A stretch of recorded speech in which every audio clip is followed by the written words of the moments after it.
Hello, everyone. Welcome to Thursday night live stream here at Quick Tech Solutions. Hopefully, you guys can all hear me. Let me know in the comments. Had some technical difficulties before the stream started. I think I got everything all worked out now.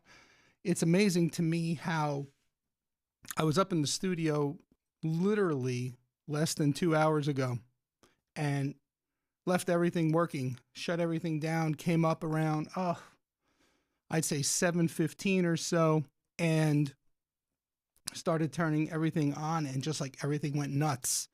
The ATEM 2ME was the ATEM 2ME was just crazy. It just lost a lot of its settings. It lost all the chroma key samples, so my upstream keys weren't working. But anyway, so I think I got all that worked out. I'm also not streaming tonight through the web presenter, and I'll explain why I'm streaming through the ATEM Mini Extreme that I have. So we'll see what's going on. So anyway, that's the start of my stream. Hopefully, again, everything looks okay, sounds okay. Got a lot of lights on behind me tonight because I'm going to feature the studio, the entire space, the entire set, not only my control station here where I make my videos, but we're also going to take a look at the entire,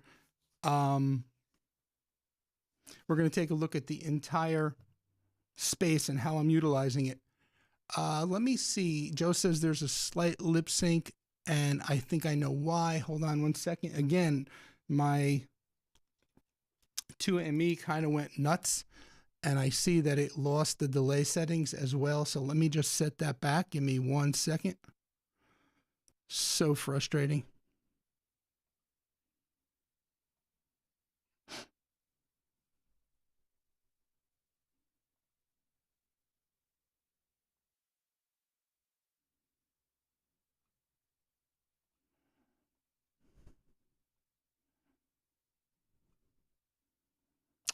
Okay, let me do a quick save startup. I don't get it. I mean, it's been great for weeks. Let me know if the lip sync is better now. That's the setting that I usually keep it on. I usually keep it on a delay of 5, so I put it back there. Hopefully things are better. So let me get to the chat and start saying hello to people. I'm sorry, I'm looking at the comments. All right, so there's a comment that I want to share with everybody. I hope I still have it. Yes, I'm going to pop this one on the screen. Let me make sure my key is on. Okay, so when I was going over a few things earlier today, I saw this comment sitting in the chat of the live stream from David Grishko. 2 days away, looking forward to this. So today's Thursday, so Tuesday, as soon as the stream got scheduled, David dropped a comment in the chat. So I guess there's something about wanting to be first, David. I mean, I think that's awesome. I laughed when I saw that today, as I came up, and I needed to review. I needed to kind of go over some things because I've been so much in my routine with Schwartz Talking Sports, and I do things slightly different with Schwartz Talking Sports. And since I only do my live streams like once a month or so, I needed to kind of go over my own settings, my own macros, my own things. So I came up today to go over a couple of things, and I saw David's comment, and I thought that was just awesome. So in any event, let's continue on. Again, let me know how it's sounding, how it's looking. Again, David says, I've been staking out since this was scheduled yesterday. Happy to have you here, David. I hope it lives up to your expectations. Jeremy, welcome. Jeremy's in the house. I hope you're feeling better. I hope the meds are helping and you got some rest last night by taking the night off. And Jeremy wants to know, David, how are you always first? Hey, David, Charles, I'm not sure what to call you because sometimes you show up as David and sometimes you show up as Charles, but I know who you are. I will not be playing my drums tonight. I have not played my drums in quite some time, and I don't want to punish you guys with that, but thanks for asking. Jeremy said he would pay to see a 30-minute John Bonham drum solo, and I said, you're going to have to contact John Bonham. And Jeremy said, only through a seance. Well, in this house, Jeremy, that's possible, especially with my little friend Meredith, who is downstairs today, not here. Joe, what's going on, my man? I see you made it. Hope the gig went well, or whatever your prior engagement was. I hope that went well. Happy to see you here. Just drinking Crystal Light tonight. Nothing difficult. Been trying to behave since the new year. So I've kind of cut down on the adult beverages and just kind of sticking to water and Crystal Light. I know, boring. So I hope you guys have something better for the evening than I do, but it's tasty at least. Hello, TVJ. Thank you so much for being here. I've got your signal earlier, and sorry I did not respond. Just had a couple of last minute things to run out and do, so welcome. David says, I'm interested in getting an update on the Kill of You saga. Okay, yeah, David, remind me again as we go through the night. I will definitely give you an update. What little that there is, I will give you. TVJ says, when I left the station at 6 p.m., everything was working. 30 minutes ago, the graphics stopped working. I know. It's, you know, what are you going to do? Technology, right? But, yeah. Hey, good evening, Ashley. There's my 1% or 0.01% of the female viewership. Thank you for joining, Ashley. Joe, hopefully I fixed that by setting the delay. Again, the 2ME went haywire. I'm not sure if Meredith had anything to do with that. Yep, Joe knows. Joe says Meredith. But I set it back to a delay of 5, so hopefully we're back where we need to be. Let's see. David says, my 2ME also doesn't always save the settings. I always do a file save the file, and somehow this forces the ATEM to save its startup state as well. And that's interesting, David. I do save the file. I just didn't think to actually load it because I was like, what the heck is going on? Good point. I got to remember that I do have my files saved. Well, anyway, moving on. Jeremy's saying hi to Josephus, and Joe's saying hi to Jeremy Fuss. Oh boy. Are you less puffy? Jeremy had some work done on his mouth, and I guess he had some slight swelling. So again, I hope you're feeling better, Jeremy. Oh, good. Dead on now for the limp sync. Thank you for noticing that, Joe, because that is one setting I did not check on the 2ME after I was kind of getting everything else back in order. So the chroma key was off on upstream key 3 and 4. I had to reset that.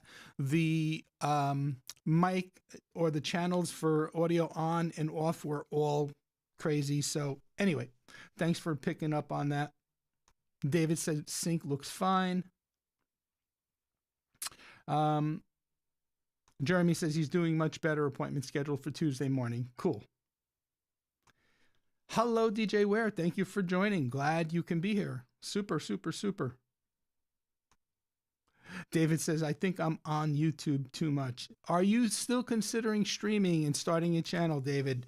What's the latest on that? Can you share that with us? I'll share you the Kill of You saga if you share your update on your channel, because I will subscribe as soon as it becomes a thing.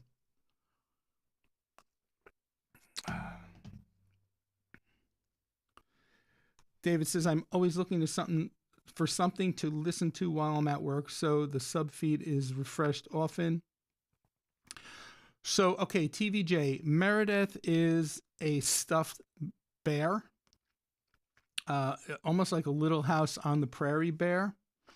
And Meredith was up in the studio with me, a couple of months ago, maybe 2 months ago, when I recorded a Zoom ISO um, how to and how I'm using Zoom ISO to bring in a remote guest into the sports talking sports show. Talk about a tongue twister. Last night we had Slack on sports on Schwartz on sports. Say that 3 times fast.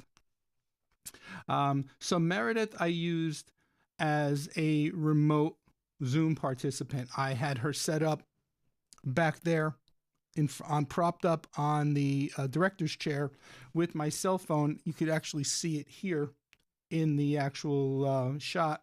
I had that propped up on the floor, shooting Meredith, signed her into the Zoom call using my cell phone. My wife was another remote caller, and I was testing out, getting myself familiar with the whole Zoom ISO thing.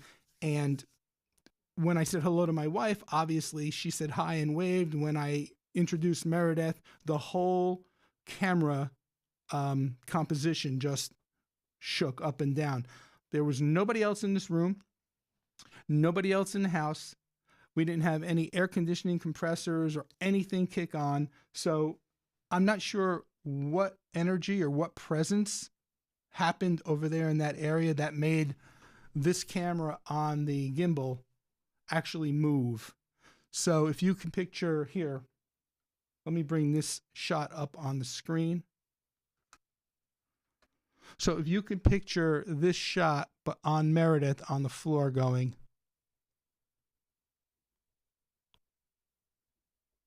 like that, or something similar to that, when I introduced her in that video.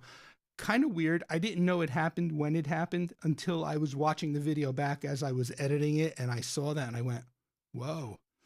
And the thing is, there's a story behind it. We have had some presence in the house, so to speak, orbs, things like that, without getting into all that, and before you guys all think I'm crazy. But so anyway, that is Meredith. Tech for Fun says it was Rebecca's new office inauguration, but we made it home in time. Oh, that's right. Yes, you did tell me about that. Joe also has Crystal Light. Yes, like the stream, everybody. Thank you so much. Appreciate it. David says, I found out today that Josephus is actually a book. What are the green boxes on the multi-view? Okay, so the green boxes are the multi-view. On the multi-view are the second one in on the bottom is the H2R graphics. That's the green I'm keying out for the H2R graphics. And the first one on the bottom row on the left, I will show you in the tour. That is the web page that I'm pulling in the RSS ESPN ticker for the sports show. And we'll talk about that as we go through the tour. Great question. Jeremy wants to know, is your house built on an ancient Indian burial ground? Who knows, Jeremy? Who knows? I couldn't tell you. We are going to do some research to find out what was going on in this area, because this community is about 23 to 24 years old. And believe it or not, there were only 8 lots left in the community when we bought ours 3 years ago or 2 years ago. Only lot on the street. It had been bought, sold a couple of times. We actually bought it as a resale. So not sure if that was just a coincidence, but some of the previous owners never decided never to build. So that should have said something to us. I don't know. Don't feel like threatened or anything like that. I don't sense bad vibes. It's just there's definitely something. So, and TVJ says, I'm not sure what you're saying, Jay, there. You understand things? I'm not sure. But anyway, so I know the whole idea is to get to the stream, to the tour of the studio, and I will. But I did have a good week this week, so I'm happy about that. Landed a corporate office building 14 camera surveillance job, and also the guy had electrician run all the cabling for his networking.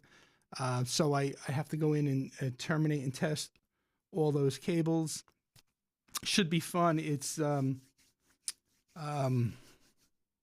Jesus, shielded. I couldn't think of the word. Shielded cabling with the drip line. So that should be fun. I'm going to be using some True Cable toolless connectors, shielded connectors. So that should be pretty much a lot of fun. So we landed that. Pretty happy about that. Be a nice decent payday. What else? Knocked out 3 videos this week, only one of which was published. One is scheduled for Saturday. I did a short on that earlier. One will be scheduled for next week. So I'm trying to get a little bit more caught up on my content making because I've been pretty lax with that ever since I got kind of heavily involved with the sports show. So I'm really happy about that. Had a situation earlier today, a house that we pre-wired for network and surround sound. The house is getting sheetrock tomorrow. You want to talk about timing right down to the crunch. The homeowner decided at the last minute he wanted ceiling speakers in addition to the other surround 5.1 speakers. And the rough-in brackets that I use for the speakers I use, they have been out of stock. So we figured, all right, no big deal. We'll run them. We took video. We took measurements. We know exactly where the cables are. We figured once the rock goes up, we'll just go in there, measure it all out, cut the speaker holes, no problem. I have a nice speaker diameter cutting tool, works really well. But then all of a sudden, the project manager called me 3 days ago and said, hey, the sheetrock's going in this week. I'm not sure what day, either Thursday or Friday. Are you going to put brackets up? And I said, no, man, they're out of stock. I told them my plan, that we measured everything. We're just going to go in after the rock goes up and cut out the holes. No big deal. And lo and behold, I got off the phone with him, and about an hour later, I got a call that the brackets, the pre-construction brackets, were in stock. So I ordered them. I said, hey, what the heck? I'll need them. If I don't get to use them on this job, I'll need them anyway on a future job. So I ordered them with the hopes that they would get here in time. And if not, well, no biggie. Well, they arrived at 4 o'clock today. I reached out to the project manager. I said, hey, did the sheetrocking start yet? I know you had inspections yesterday. When are they, what's the update? He said they're going to start tomorrow. So I got them at 4 o'clock today, got in the truck, drove over there, installed them. Talk about coming right down to the crunch. If it had been my typical UPS delivery, which usually comes around this time, I would have never made it. I would have been cutting the holes out because tomorrow I can't get there. I have other things on the calendar. So it kind of just worked out perfectly that they arrived not at 8 o'clock, but at 4 o'clock. And it gave me some daylight to get over there and run and get them installed. So cool. I'm very happy about that. So yeah, we're going to get to the tour now. I just want to put one thing up on the screen. Has nothing to do with technology, but I want to poll you guys without actually doing a poll in the chat. I'm going to pop up a picture of a restaurant that my wife and I went to in San Diego a week and a half ago. It's a sushi restaurant. We met up with friends out there. We were out there for their son's wedding. I'm going to put the picture on the screen, leave it on the screen for 10, 15 seconds. I want you guys to put in the chat. Exactly how you are interpreting the spelling of the name of this restaurant. Now, I'm not going to tell you what I think one way or another. This is not an eye test. So yes, I have my glasses on, but this is not an eye test, right? I just want to collect from those of you that are here, put the exact, I want you to spell out the name of the restaurant as you see it in this graphic. So if you can do me that, it would be much appreciated. Then I'll explain why after the fact. And I promise you we will get to the tour. So here you go. Here is the name of the sushi restaurant. You don't have to write out blah, blah, blah sushi. Just write the first name of the restaurant. Type it out in the chat as you see it, as what you think it is.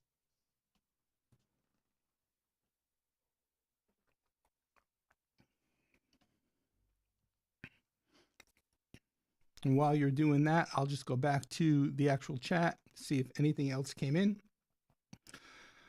Let's see.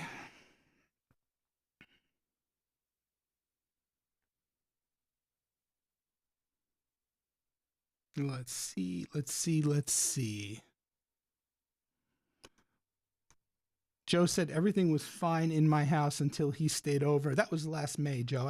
I don't think you had anything to do with it. Oh, Jay says I understand things happen in the house. All right, let me pop that image off the screen because it's blocking my chat. There we go. Okay, actually, I can do this. Hold on. Let me move this up one layer. Let me put that back up, and now the chat will appear on the screen. Cool. Let's see. Yeah, DJ Ware. I mean, talk about just in time. It was like, yeah, couldn't come down to the wire any closer. Again, not a big deal. If they didn't get delivered in time, I would have just done the manual cutout after the fact. And you still made it for the stream. Yes. Yep. Made it for the stream. Came home.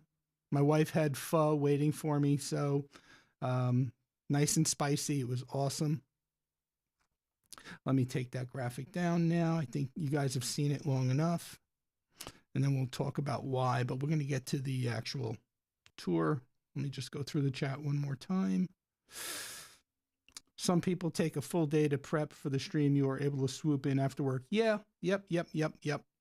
So anyway, and then we'll look at the results. All right. Guys, I am going to give you a complete tour. No holds barred, right? You're going to see my wiring. This is a working studio every day, pretty much every day of the week. You are going to see it as it is. I'm not going to, pretend that, oh, hey, my wires are perfectly, managed and things like it is. You're going to get it as it is, right? So again, it's a working studio.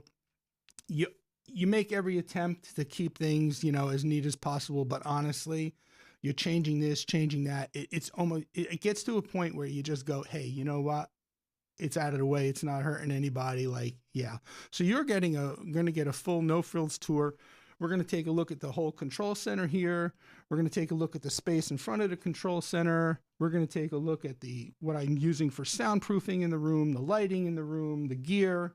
We're going to take a look behind me, all of the different space and how I'm utilizing the different space, because it's not only being utilized as a studio, but as you can see in this shot here, in the back right corner, there's another butcher block, a stained butcher block. So we'll talk about what that area is for and everything. So I hope I don't get too long-winded in the tooth, because there's a lot to cover. There's a lot going on in this studio. Let me switch over to a different microphone. Hold on.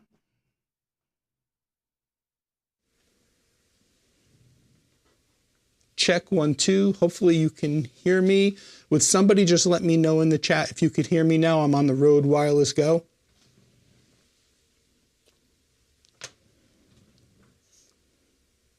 And no, I don't have any A/B switches, but I have 1 or 2 splitters. So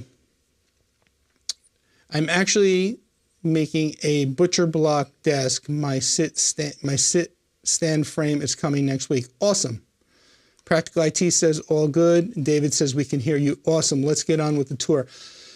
I'm going to go to the back of the room, and I'm going to kind of do a wide angle pan so you can kind of get an idea of the whole space, and then we'll kind of focus in on each section of the room. Maybe I'll come back, check the chat, after each section and we can discuss it.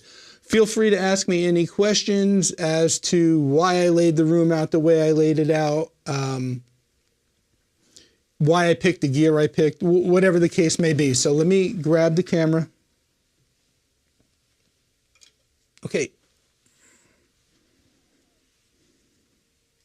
I'll try not to make you sick, I promise. Okay, let's move to the back.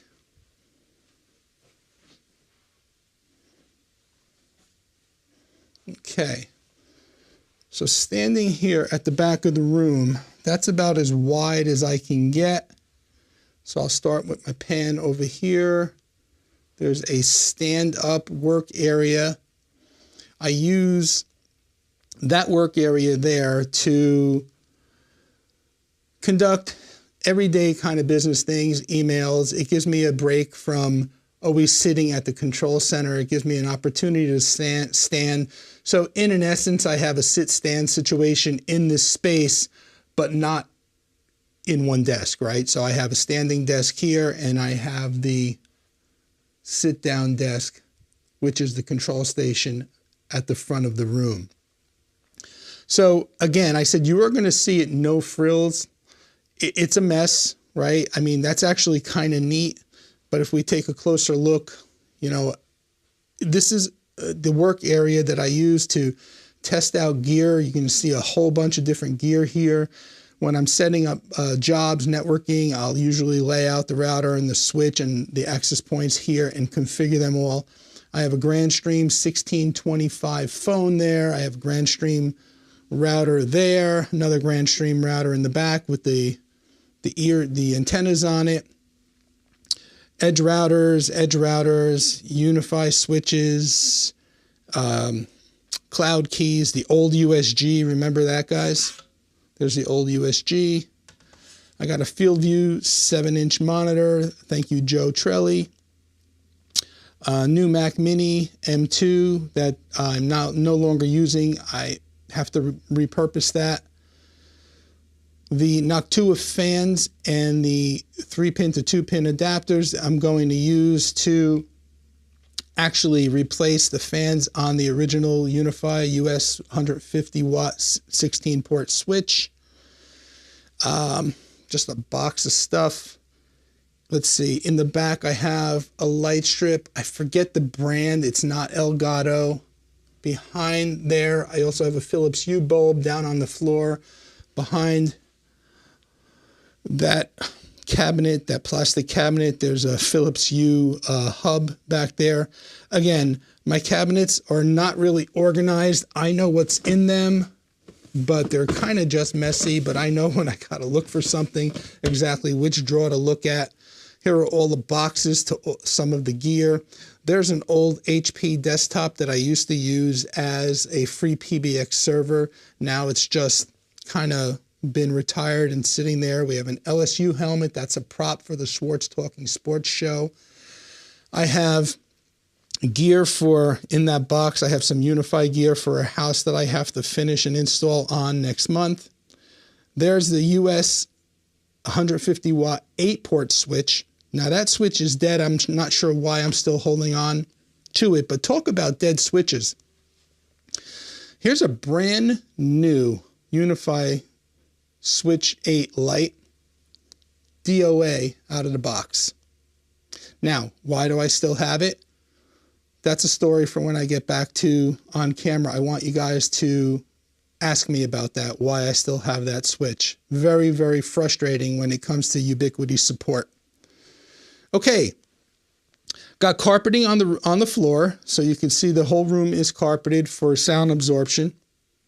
I'm going to back up into the room to my behind me here.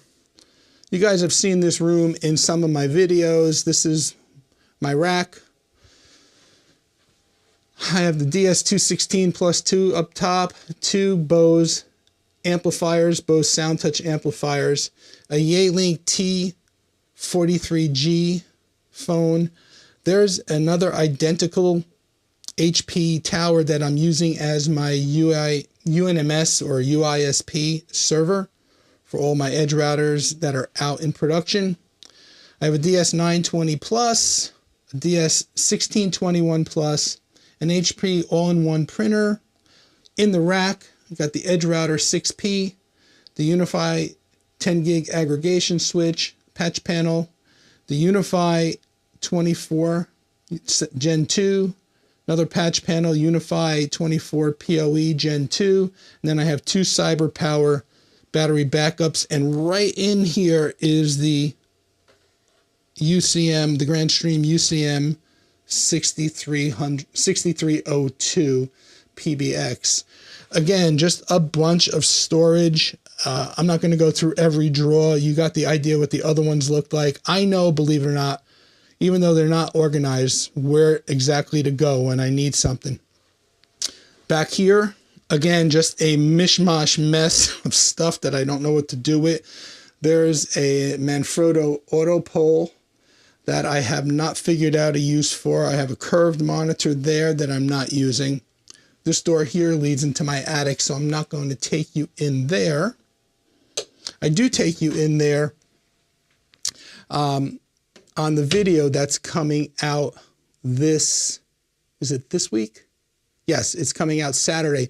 I did a video on installing the Synology TC500 Turret Cam on my porch. So I do actually take you through the installation process and into the attic. So very cool. Let's talk about here, this room over here, that room right in front of me where I'm pointing. That's just the bathroom. I'm not going to take you in there. So here's part of the Sports Talking Sports set. We have a little accent light up on the corner that just highlights that corner because it's a little dark. It's not on right now. We have the step and repeat banner. We have a table and a hanger with some props there. Got two floor lights. Those are 11-inch RGB panels to just help highlight the screen. Got the director's chair, a little prop, another prop table. We have another Rode PSA 1 with an RE320 on it, and then a custom branded mic, whatever you want to call it, thingy.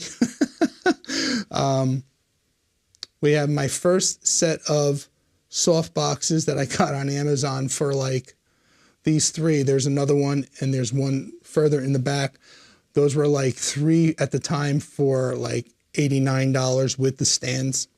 Then the two big round soft boxes, those are the Light Dome 33 or 34 inch light domes. Those are being powered by an Amaron 100D, each one of those. Very, very cool. Might as well continue with the lighting. Hanging from the ceiling here, I have another 11-inch LED panel that is a hair light for L.L.C. It used to be a light when my drums were in the corner. I had it facing the other way, and it used to kind of just shed some light, supporting light on the drum set, but that's not there anymore. Now, if we take a look at the table here, we just have a blue drape over a little table. There's a prop old-fashioned studio microphone, an on-air sign that actually does work, and then a couple of hockey pucks as props. We hang a different jersey for every show, and you can see it's just on a hanger with a metal bent hanger that I bent using needle nose pliers just to hold it up there. But on camera, you can't tell because this is pretty much what you see on camera. You don't see any of the metal or plastic hangers. Sitting in the director's chair, or the host of the show, this is what the host sees. There's an SL3 DSLR camera with a 24 millimeter pancake lens, 24-inch monitor there. Don't laugh, but I'm using my floor tom-tom as, as a base for the monitor. Now, this is an interesting scenario because Les keeps going back and forth. Les is the host of the show. Les keeps going back and forth between keeping that monitor or getting a teleprompter. I'm pushing him to get a teleprompter. And like I said, he keeps going back and forth between teleprompter, monitor. But in any event, here is the other part of the glass desk. I used to have an L, a glass where the butcher block is going across and then coming down as an L. This was the side L. I just moved it here, and on it you can see just a bunch of stuff. I have a white balance card. I have a bunch of HDMI cables, different lengths. I got a rechargeable AA battery charger, an old desktop rack. And then this is the battery charging station that I built. That's an actual case that stores and charges the, let's see if I can open it with one hand. No, I can't. It stores and charges the Rode Wireless Go system, so it's pretty handy. Have one of those director's things as a goof, as a prop. Not sure what the proper name for that is, but I have one. Okay, moving along here. Let's see. I think I got everything in the back of the studio. Right there, I have just my prop for when I make my videos, a chair, my Quik pillow, fake plant. I have Elgato lights on the floor. Those are great because they don't flicker on camera. I love those. Then I have a 40-inch Insignia, real cheap, Best Buy brand, Best Buy house brand TV for my multi-view. I'll shoot my hair light from behind. It's on an adjustable arm that can extend, move forwards, backwards, up and down. Works out really, really well. Moving over to the control station, I have my fill light there. That light dome is my key light. I have another extension arm for my top-down camera. That's a Sony A6 with a Sony lens on it. I forget which lens that is. Let's see if I could read that. That's the 16, it's upside down, but that's the 16 to 70. And then let's see. Before we get to the actual control station and all of the gear, let's take a look over here. Just have a glass display stand that was part of the actual L glass desk. Just a bunch of bins with paperwork, random cables, boxes. There's some gear in the boxes. Some of them are just empty as props. You can see in the corner there, I did find a new home for my drum set. However, it is missing the floor tom-tom because that's doubling as a base for the 24-inch monitor for less. Before we get to the actual control center, let me walk around here. It's a little darker here, I apologize. There's another Canon SL3 with a Tokina 16 to 20. I think that's a 16 to 20 or an 11 to 20, I'm not sure. Zoom on it. On the ground, I have a whole bunch of Grandstream gear, including over there is the new Grandstream gear that I unboxed the other day. In fact, I did a video, the video that's coming out next week, not Saturday, but after Saturday, is a video on the Grandstream hotel phone, the GHP 611W. Pretty cool phone. I think the video came out pretty good. I hope you guys do watch it. I got some 12 terabyte hard drives down there that I picked up when I was with Joe when we went to B&H Photo. I still haven't done anything with those. There's Grandstream switches in those boxes there. One is a managed switch, one is an unmanaged switch. I'm trying to think. These boxes here are for the U-Ray decoders, which I've kind of retired now. They're over here next to that basket of miscellaneous cabling. They're there, but... And then here is my, let me see, I'm 62. I got this drum set when I was 9 years old. Original cymbals, original stands. The only thing I've changed is the seat. I bought the seat about 1.5 years ago because I thought I was going to get back into playing it, but time constraints have just, limited what I the time I get to sit behind it. But everything is original except for that stool, Zildjian cymbals. Yeah, so that's an oldie but goodie right there. Okay, let's come around here. And one last thing I want to talk about in the studio are the panels that are on the walls. You can see those like pressed wood panels. Those are sound absorbing panels. They go all the way around the room. They come up to here. They're made by a company called Tectum. They have a very good sound absorption rating. I forget exactly, I think, what is it, like 1 or something like that is what's considered good. So they do meet that.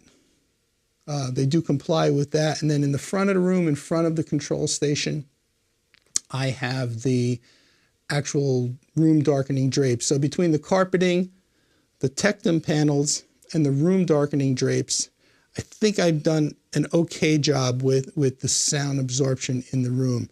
So let me just switch back real quick to me. Grab a seat for a second.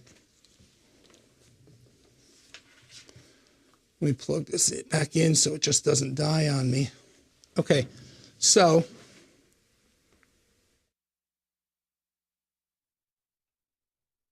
back on the RE320 here, let's go back to the comments for a little bit and see if what you guys are saying, if you're saying anything, and then I'll give you a tour of the rack, the new rack, which I've done in shorts and stuff, and then everything on the desk, and then what I have under the desk, and then if you have any questions on anything, how I do anything for the sports show, whatever, I'd be happy to address them. So, and I'm assuming I did switch back to the RE320 and I did mute the Rode Wireless Go, so I think you guys should be able to hear me.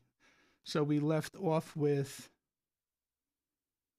David saying, I see a lot of compression on the phone. Yeah, now I saw that as well, David. The phone is using, I'm using an app called Stream to Studio on the phone. And the protocol I'm using is SRT, which I'll go over in a second as we go through the gear on the rack. But I'm checking the phone now real quick. Let me just see something. Let me see the actual setup. Let me go into the settings on the phone. H.264, 5,000 kilobits per second, 1920 by 1080, and 120 millisecond delay. So I'm not sure why we're seeing that kind of compression on the phone when I'm sending 5,000 kilobits per second. But anyway, who knows? Let me get that started back up so I could switch back over to it. Is it moving? Yep. Okay. If you have any ideas, let me know. Okay. Joe says, Jeremy, are you taking notes? Todd Bush, hey Todd, watching Boston now, but no, I am Blackhawks fan. 2013 was a Stanley Cup win over Boston. Just saying, hey, thank you for stopping in. I appreciate it. David Grishko, Joe, L.L. I was just thinking if Jeremy is taking notes about the soft boxes. I think those are 33.5 inches. I'm going to look that up. Oh yeah, there was a Blackhawks jersey there. Yep. The host of the sports show is a huge hockey fan. If you missed not yesterday's show, but last week's show, we had Jeremy Roenick on. It was a great show. Joe, would you do me a favor and drop in the link to Schwartz Talking Sports in the chat? If anybody out there wants to check out the show, please feel free. I'm not sure. I think I'm missing something here. Speaking of pepper food, though, ramen, we had pho tonight. Really super spicy, but delicious. PHO, pho. Dual purpose. Yep. Todd says, cool setup. Thank you. Pretty good volume difference between the main and the DJI mic. The DJI mic is hotter, isn't it? Well, and I read your comment, but you meant the Rode mic, and the Rode mic should be hotter, right? Yep. The RE320 much quieter than the Rode. Okay, hold on one second. Let me see if I can adjust that. Then I'll show you everything on the screen. I can just find the damn mouse. There we go. All right.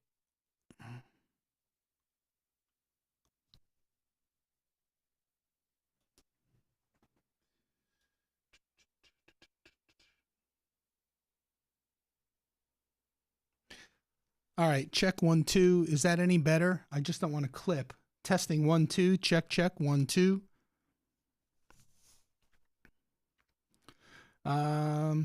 Yeah, 5 megabits I thought should be pretty good.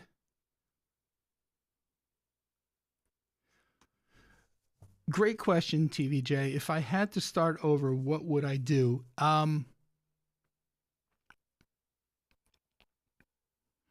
Well, if I had to start over, what would I do? I would probably put a third. So I have 2 separate circuits as far as electrical is concerned. I would probably put a third dedicated separate circuit. I feel like I have way too many, even with the 2 separate circuits, way too many UPS boxes and surge strips and things like that.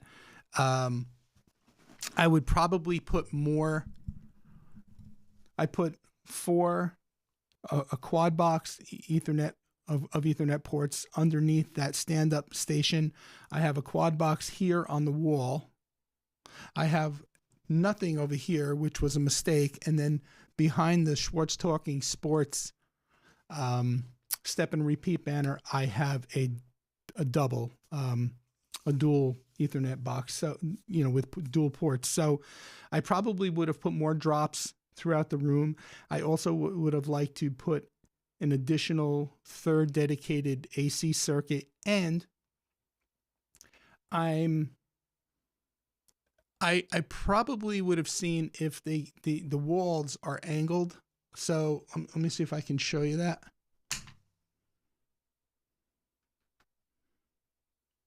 Okay, so I don't know if you can tell, but the walls kind of go up on an angle. Let me see if I can show you that. Like there, you can see a better shot there.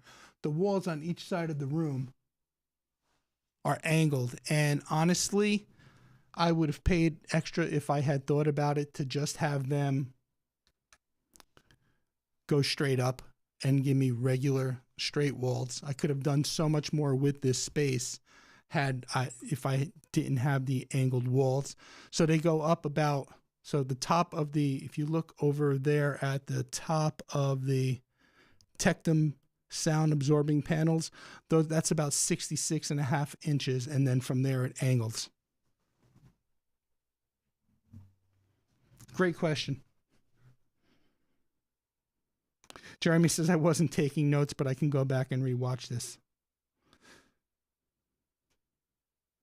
Ronick is an awesome dude. Yes. Joe, thank you for posting the link to the sports show. Yes, it was a pretty good interview. It was actually probably one of the most shows that I've enjoyed. Todd says, sounds good. Joe says, no difference in level. David says, it's good, yes. So I'm not clipping. If I had to start over, I wouldn't let Joe influence my buying decisions. No. Honestly, everything in this studio, Joe, we've discussed, and I don't regret one purchase. You've been a great, great mentor, and I mean that sincerely. Did I miss your comment about the banner? I guess I must have. Hold on, let me see. I'm scrolling back. Just bear with me. Are there any A/B switches? That was the first comment after I asked you about spelling out the name of the restaurant. I'm looking. Jeremy, are you taking notes? Oh, here we go. Suggestion for the step and repeat. Get a piece of baseboard trim glued to the bottom. It will pull down taut to help alleviate the wrinkles. Great idea, because yeah, it does. Those wrinkles do bother me. I do have them clipped now, like with the tension clips on the sides. But yeah, no, that's an awesome idea. Thank you for that. That works. Appreciate it. Todd Bush says, for people that are new to broadcasting, what, in your opinion, would be a great beginner set of equipment, brand, and what all is needed? So it's interesting. I'm sure we're going to get a lot of feedback in the chat, because there's a lot of folks out there with good opinions and good advice. But you know what they say? For someone new just breaking in, the best equipment is the equipment that you have. A lot of people will say just start with your cell phone. But I mean, if you're looking to build a studio, I mean, you can get started with a nice mirrorless camera or a DSLR camera, a Rodecaster Pro as a, you know, sound interface, and, you know, get a couple of lights and at least get started that way. As far as switchers, you can't go wrong with the A10 Mini Pro as far as where they've come down in price to get started. It all depends really what you want to do, what your aspirations are. I mean, I never thought this studio would become what it is. It's crazy. I mean, I'm glad I did it, but yeah, this is not like, I don't want to discourage people. I don't want people to see this and think that this is, you know, the entry level, what you have to do to get into it, because by far it's not. I've built this over several years. Hey, Allie, how you doing? Thank you for coming, and I'm glad you can join us. Welcome.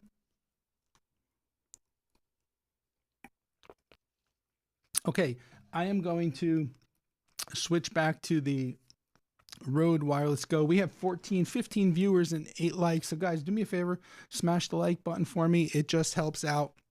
Greatly appreciated. And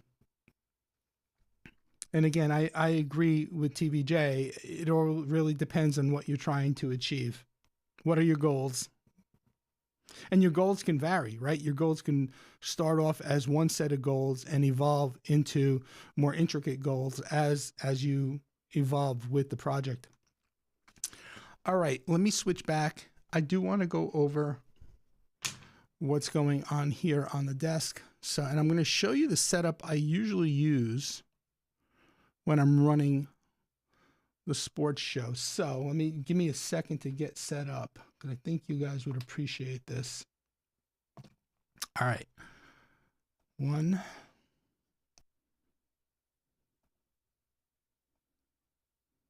Some interesting spellings, by the way, on that restaurant. I can't wait to go back to that and talk about that a little. And then share with you why. All right. So we got that. We got this. So this usually goes here. I'll put that there. I'm going to put I'm just setting up my monitors. I'm going to go over everything, all the gear, and then go over the sports show setup. All right. So that's that. Now, let me switch back to the Rode Wireless Go.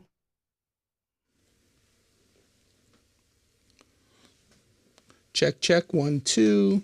Okay.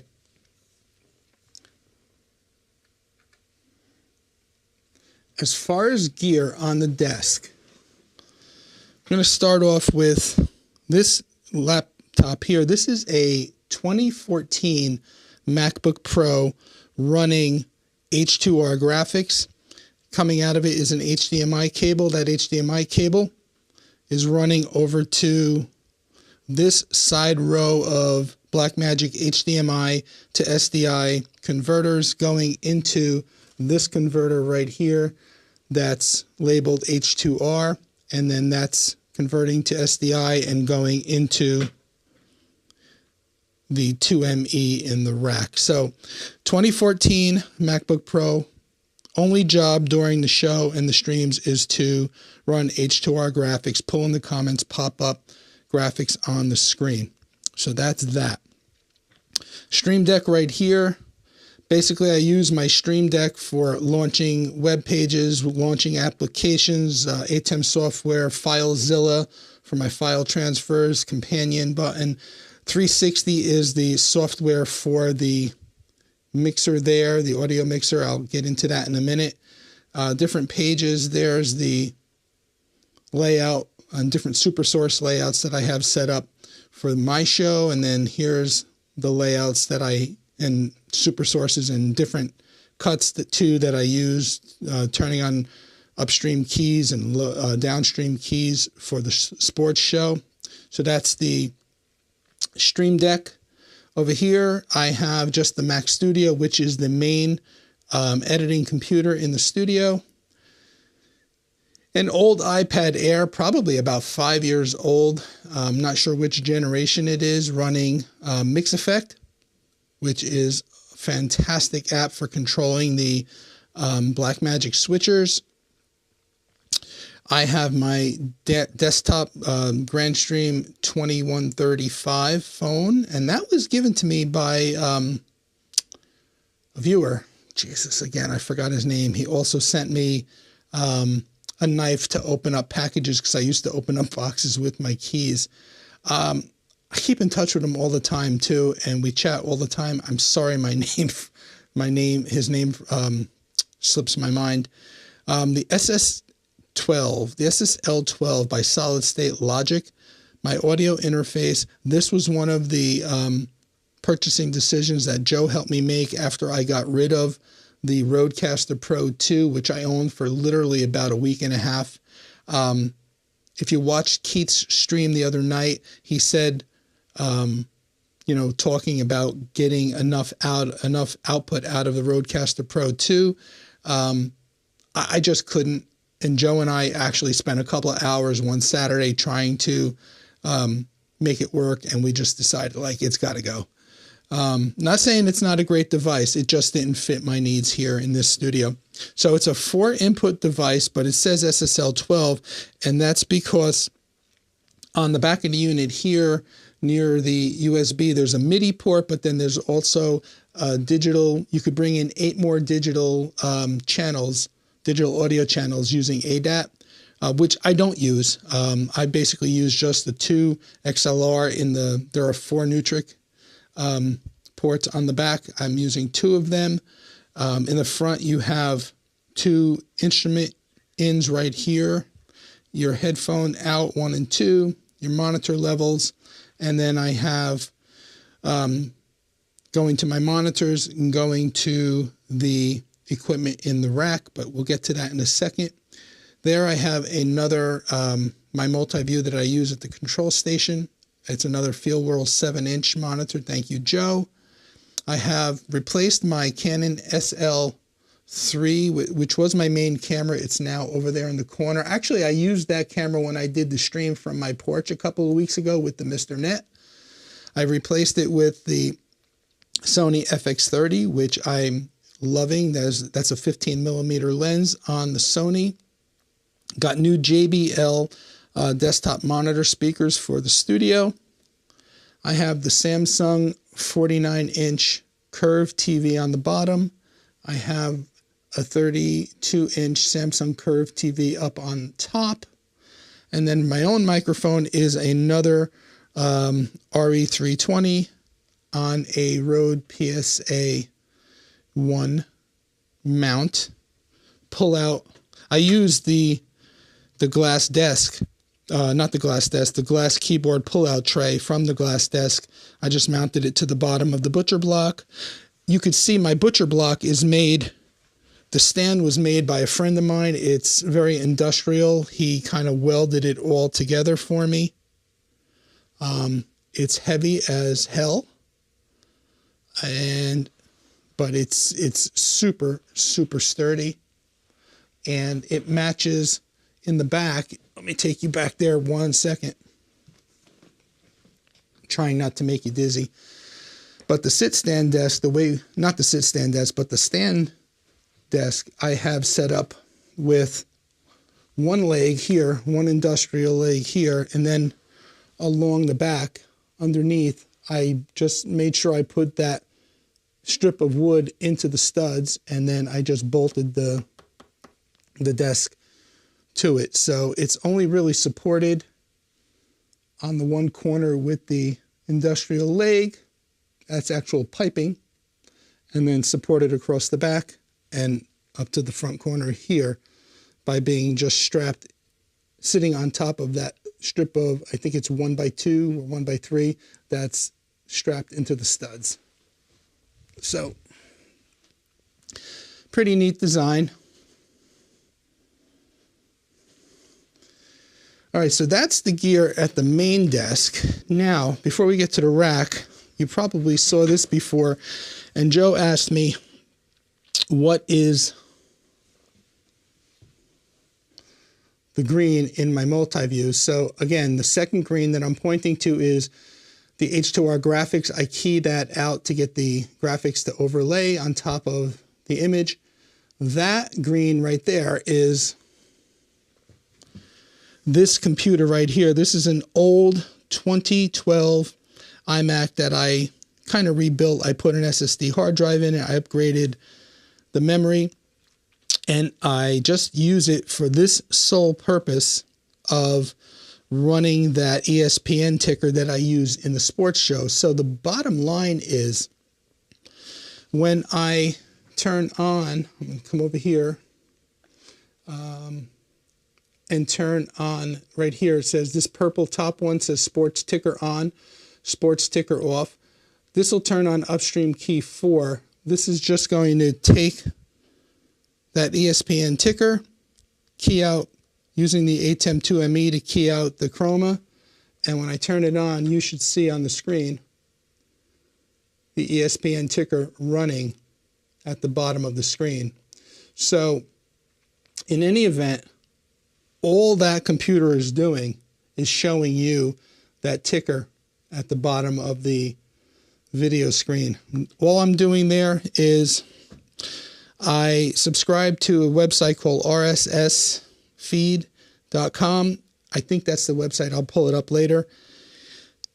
And it's $99 for a year. You could pull in as many RSS feeds as you'd like. Take the code, drop it into a web page. So what's happening with this computer is I'm running Synology on the DS216+2 that I showed you in the back room earlier.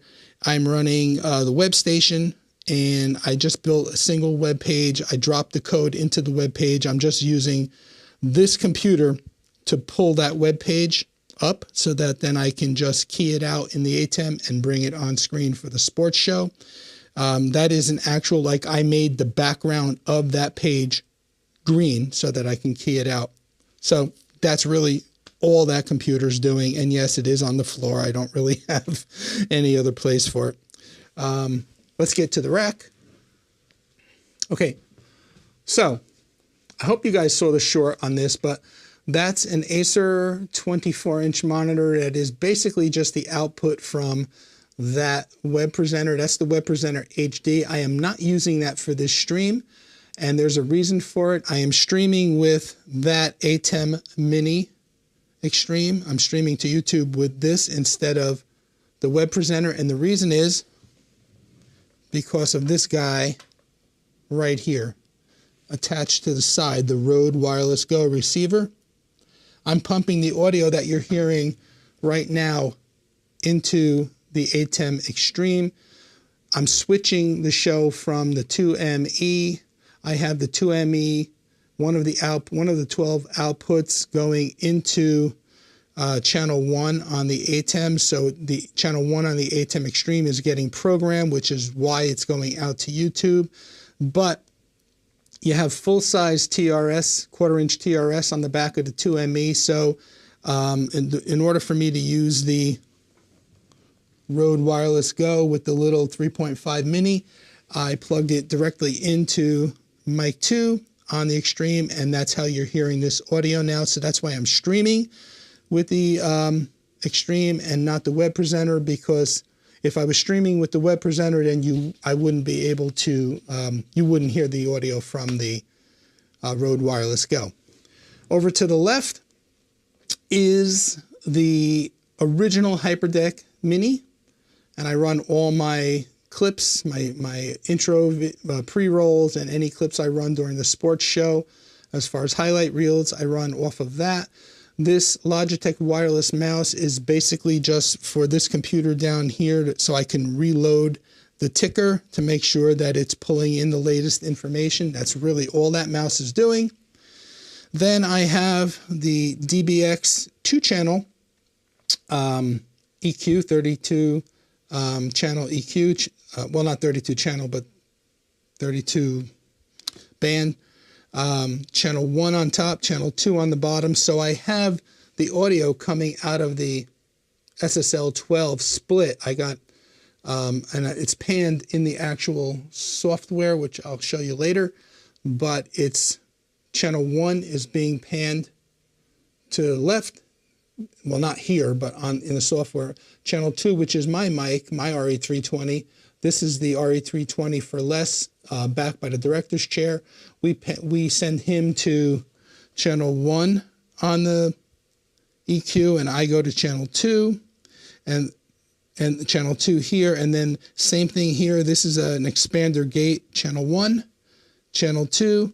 So L.L.C goes to channel 1 on the EQ here, and on the expander here, I go to channel 2 when I use the RE320 at the control station, and I go to channel 2 here on the expander and the gate, and then all the remote, the way I have Zoom ISO set up and the way that I route the audio through Zoom ISO, all of the remote guests go through channel 2 on the EQ and channel 2 on the gate. Then I have the Unify US 1650 watt switch. I'm going to do a video on replacing the fans with the Noctua fans that I showed you earlier. Patch panel, ATEM Mini Extreme. Down below, the Sonnet 3-bay enclosure with the DeckLink Duo card. In the back there with the red lights, it's not really in focus, is a Raspberry Pi. I use that to run just the SuperSource graphic of, the background graphic for the SuperSource. That is just a USB drive that I was going to use to test the KiloView E3 encoder, because the latest firmware, before it died on me, supported recording via a USB disk and also to a network attached storage and NAS as well, but I never got to test that. And then I got the StarTech Surge Ground power distribution on the bottom. Let's take a quick look at the back of the rack. All right, so there we got the back of the web presenter, back of the HyperDeck. Again, I started out good. I started out by tying down all of the cables and stuff, you can see, but even along here, tying down the side, but it just kind of gets crazy. And after a while, I just say the heck with it. So there you go. There's the back of the EQ. There's the back of the expander gate. Back of the switch, the two fans that I'm going to be replacing. The ATEM Extreme is on a PK1 stand, Aaron Parecki. Here is the KiloView D350. This is how I'm encoding this picture, this picture that you're seeing now. It's going into number 3 here. Actually, I take that back. It's coming out of here and just going directly into... No, I'm sorry. This decoder, my bad. It's so confusing sometimes. This decoder it's 2 out, dual out. It comes out SDI and it comes out HDMI. So the HDMI is how I'm decoding it. I'm sending it through a converter and sending it into the ATEM 2ME. Sorry, it just gets a little confusing. Here's the back of the TechLink Duo card. There's a better shot of the Raspberry Pi. There's my UPS. I got power switches all over the place. There's more there. Again, you're seeing it. You're seeing it, no frills, guys. I mean, I got long fiber HDMI cables. There's one going to Les's camera using a mini HDMI adapter. So it's crazy. I mean, here's a back look at the back of the SSL. Let me show you. So there's the 4 mic inputs, the pair of outs. Then you have your ADAT in, USB here, ADAT in here, MIDI in and out here. So, yeah. So that, I believe, is a look at all of the gear. Now, real quick, my setup when I run Schwartz Talking Sports, the monitor here, the bottom monitor, I have my notes. When I run things on the stream, on the bottom of the show, I have like my, all of my notes that I want to run in banners. I just have them pre-typed out and I just copy them and I paste them. So for example, if I go into here, into the lower third, this is a program called overlay.uno. Let me just put this down so I don't make you guys sick.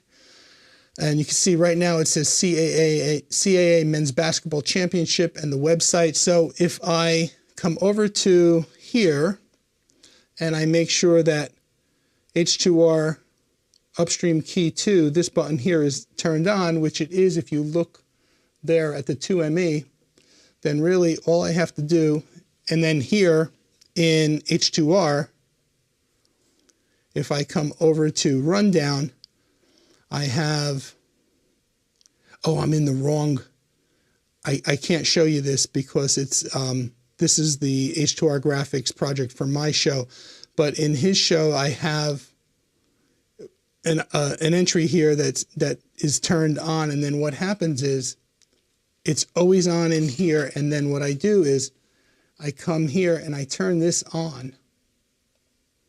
And you're not going to see anything now on your screen because I would have to have that entry here that pulls in. So this is sending a web URL for that graphic.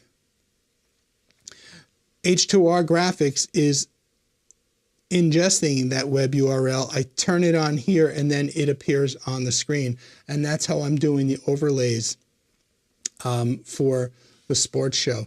So I'm actually running a combination of H2R Graphics and overlay.uno.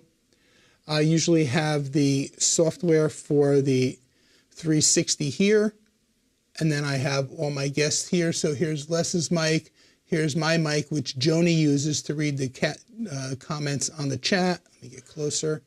And then you can see here I have Benny, Randy, and Al, and then I just adjust these two. Well, actually just adjust this one right here depending on who the guest is, because Al's a constant and Benny's a constant. Joni uses my mic, which is a constant, and then there's Les right there. So, and then I keep my ATEM software up on the top monitor. Okay.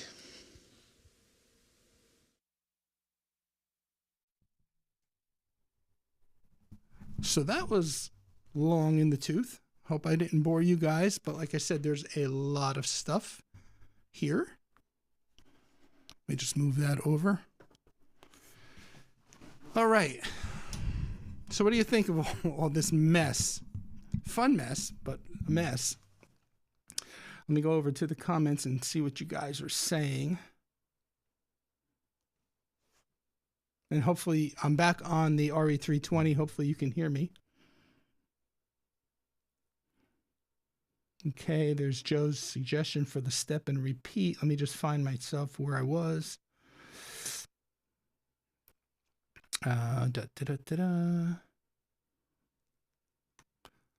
There's the link to the Schwartz Talking Sports show. We just, by the way, created an LLC together, Les and myself, so that we can open up a business bank account. We want to run online charities. So like we're getting like a lot of the high profile guests like Jeremy Roenick, Jerome Bettis. We had Vince Coleman, Byron Scott, Charles Oakley was supposed to come on in February. From what I understand, the update is we should be getting Sir Charles in April. Next week, we just got a confirmation today that we have a former Major League Baseball Hall of Famer, or current Hall of Famer, former pro Andre Dawson is coming on the show next week. So these athletes have agreed to, or some of them have agreed that if we autograph, like say a jersey or a helmet or a hockey stick, or if we send it to them, they'll autograph it and then we'll auction it off through an online charity and put the net proceeds towards the charity of their choice. Because all of these athletes are doing some nice major work with charities for underprivileged children. So, all right, let's see.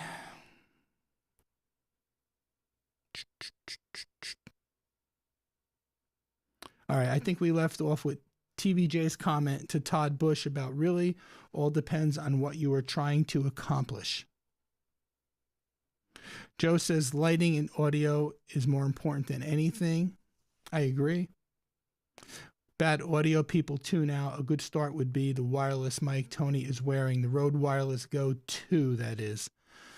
A lot of people like the DJI mic as well, the DJI portable wireless. So I particularly like the Rode Wireless Goo. Rode Wireless 2, not Rode Wireless Goo. I particularly like this mic because, like I said to you earlier, Todd, it's the gear that I have, right? I didn't want to go out and buy the new DJI mic just because it came out.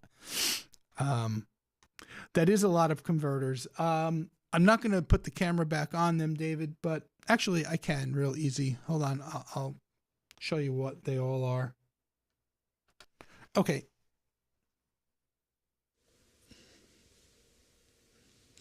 All right. I should be back on the Rode Wireless Go. And let me just unplug the power cable. All right. First converter is my camera. That is the Sony FX30. The second converter is the A600. That is the top-down camera.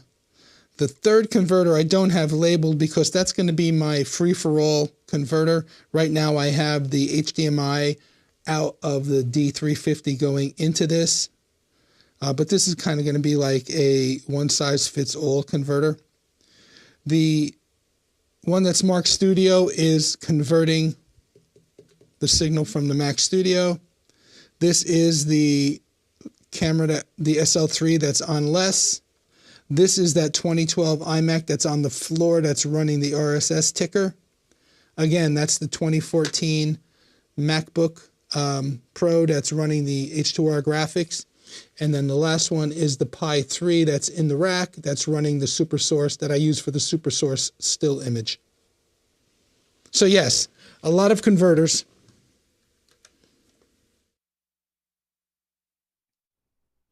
A lot of converters. Like Keith has a lot of switches, I have a lot of converters. But everything's working. And the nice thing about the 2ME, as you know, David, is it does scale. So I don't have to worry about, having to buy decimators or anything like that. So let's see. Where are we? Tony, show the converter rack on the website. Okay, yeah, that was from Marker Tech, I believe. Joe, I got to look that up. I got to find it. But yes, I will. In fact, let me do that now because I will forget. And I'll show you that RSS website as well. Give me 1 second to get there.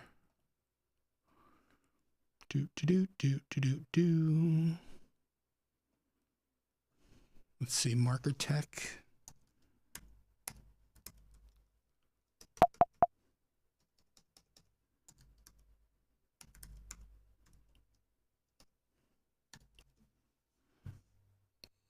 let me get. Oops.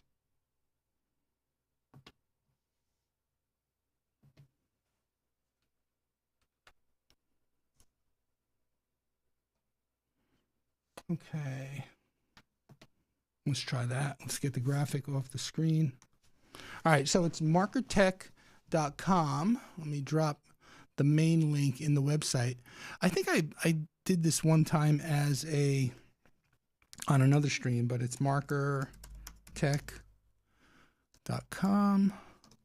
Let me see if I could find that converter rack panel, whatever. Black magic. Is this it right here? Yep, that's it. Okay, so let me bring up a larger image of it. So I have it on the side. Exactly the way you're seeing it is the way I have it mounted inside on the side of the rack. So my converters are sticking to the outside so it easily accepts the HDMI cables. And then the SDI ports are on the inside. So if you look there, so it's actually facing into the side of the rack. And then all of the SDI ports, I don't know if you could see them through there, through that tiny little slit, are coming out into the back of the rack. So it makes it kind of easy for the management. Yep, that's it. I'm glad I found it fairly easy. $46.95. I think that's what I paid. So, and then as far as the other website, let me just bring this up for a second and get to my. And then this is, oh no, that's CBS Sports. Hold on one second. It's called RSS Feed Generator. So this is the website I'm using. It's RS. Where's my mouse? Come on. Mouse froze. Really? There we go. All right. This, for anyone looking to need to do something like I'm doing this, it's rss.app is the website. Oh, thank you, Jay. I showed the panel, but I only put the main URL. Thank you for putting the URL to the actual panel. Appreciate that. So that's that. Was there something else I was supposed to show you guys? I don't remember. But let's keep going through the comments. Joe's asking Todd if he would be streaming, recording, or both. Yes, Dennis Pillow. Thank you, Joseph. Dennis, I apologize. I don't know why your name slipped, but I hope you're doing well. I hope your wife is doing well. Todd says, I have a GoPro 10 Black Hero, would need a setup to edit and upload to YouTube or Amazon. I would need some sound option and not sure if there is anything else needed. Stream and record. The desk is heavy, very heavy. It took 3 guys to get just the base up the steps, and the stairway coming into this room back there turns. It's an L. To answer, going back to Jay's question, what would I do differently? I don't know if I would set this up in the way it is now. My original thought in my old studio in the temporary house when I was in the condo, while this house was being built, my desk, my L desk, was set up right in the corner against front wall, side wall. I couldn't get around the front of it. My thought process was going to leave myself enough space to get up, walk around the desk comfortably, to manipulate cables, whatever. I think I left myself too much room. So I don't know. We'll see. Not much I could do about it now because the floor outlet was designed is like right there. Based on where I told them I was going to. Oh, sorry, now you're seeing it. So the floor outlet is right there, centered underneath the desk, based on where I told them I was going to place my desk. So anyway. The outlet on the floor, no, I do not kick it at all. Not even close. Never have. Nope. Todd is agreeing with TVJ. All right, Todd, thanks for stopping in. I really, really do appreciate you for coming in. Hello, Alonzo Smith. Welcome. TVJ says, I've been playing with PCI pass-through and XCPNG, and I don't think my crazy idea is going to work. That's what we talked about a little bit last week. Great studio setup. Yeah, it's evolved from the beginning. Again, I would love to have the straight walls and not the angled walls, but so would you trust anything Keelaview, or are you done with them? So the D350 decoder is working. I mean, the only problem we ever had with that was getting it to decode SRT coming from the Epiphan portal. So when Joe and I were testing, pulling Zoom participants, sending the Zoom callers to the Epiphan cloud portal, and then from the cloud portal sending it via SRT to a hardware decoder in a studio, it was having a problem decoding that SRT signal. But pretty much any other SRT signal, it decodes no problem. It was just that compatibility issue between the Epiphan and the Keelaview. Other than that, I could honestly say it's a dual 2-channel decoder, so I could take in one feed. I could actually take in 2 SRT feeds simultaneously, output one via HDMI, output the second one via SDMI. So, I can't complain too much about the decoder. The encoder is a totally different story. I think I left off with you guys when I did the outdoor stream that the parcel person showed up. There was no label. He didn't know what to do with it, that whole thing. I don't even know if they got it. And honestly, I could care less at this point to even waste any more of my time and effort to email them to say, hey, just curious, did you get it? Nor have I heard back from them. So take it for what it's worth. So now that you have used Zoom ISO for a while, what are your pros and cons? So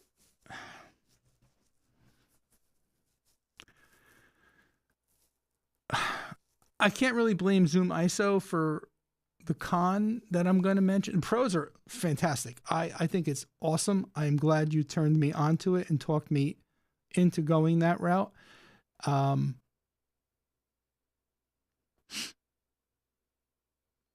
I think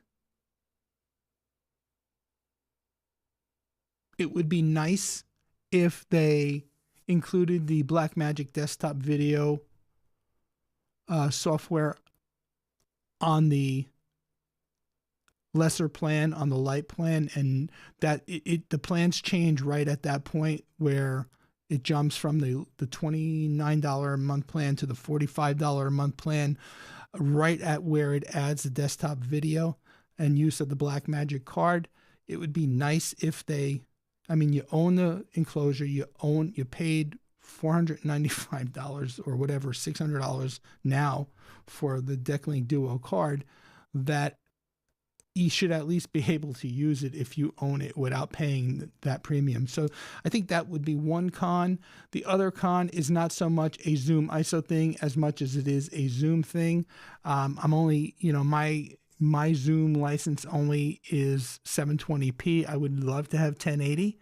Again, that's not really a con of Zoom ISO. It's more a limitation of Zoom and to get 1080, you and I have talked about it, Joe, it can get pretty expensive. Um, and then overall, just Zoom in general, bringing in remote guests using Zoom as the medium or as the vehicle, is you're subject to someone's internet connection. Like for example, we struggle sometimes with our co-host.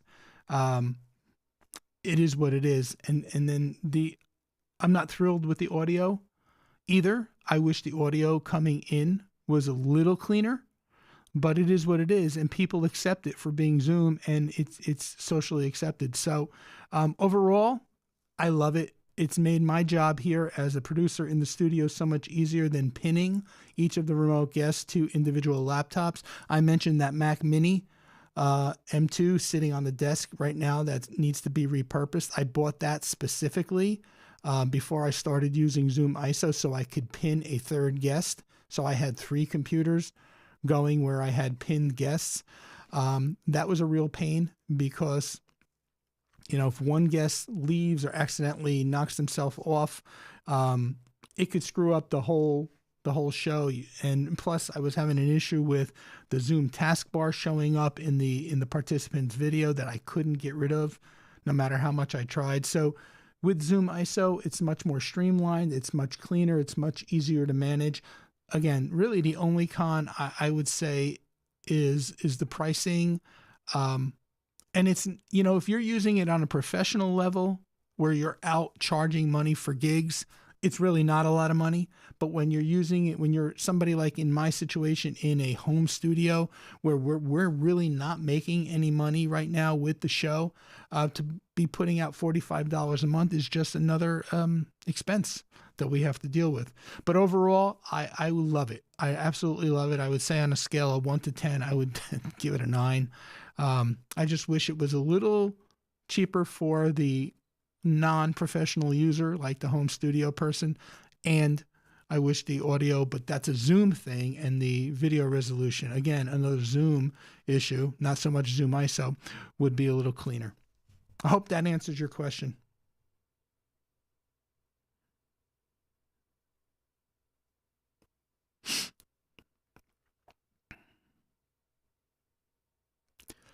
No, David, I don't. I just, the windows are just, they're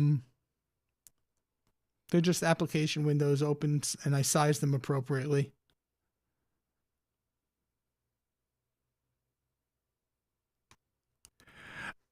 Anybody who would want to watch the State of the Union address, feel free. Wow, it's 9:30 already.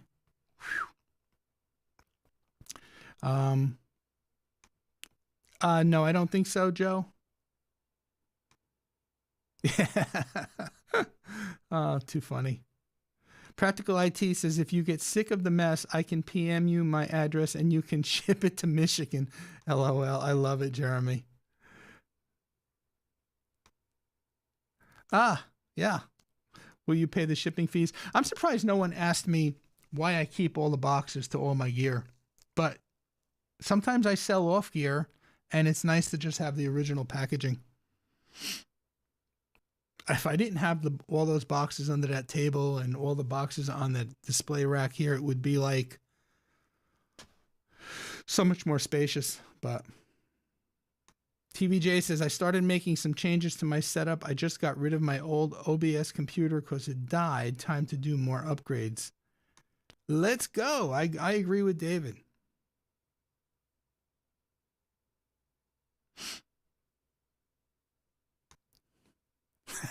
Rode Wireless goo. I get it now. I'm going back to what I said earlier. The Rode Wireless moo. The converters are held up. Let me bring that. See if I can bring that picture back on the screen. Hold on one second, David. I'm going to cut back over to that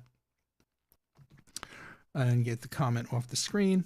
So I don't know if you could see. Let me zoom in a little bit more.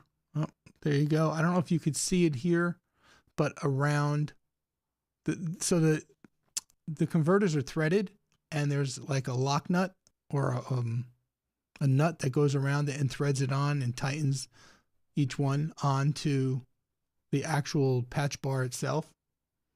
So let me just get out a super source and cut to that so you can see it even better.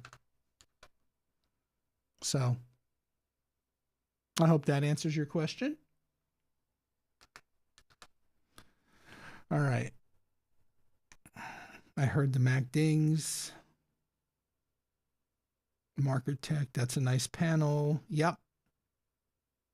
And then there's the link. Thank you, Jay, again for posting that. David, well, we talked about the E3. He was supposed to remind me of the Kill of You saga, and we talked about that. I will. Before I talk about the ISP backup option, I do want to touch on that Unify Switch Lite, 8-port Switch Lite, brand new switch, arrives DOA. Can't do anything with it. Tried resetting it multiple times, holding it just won't. It doesn't power up.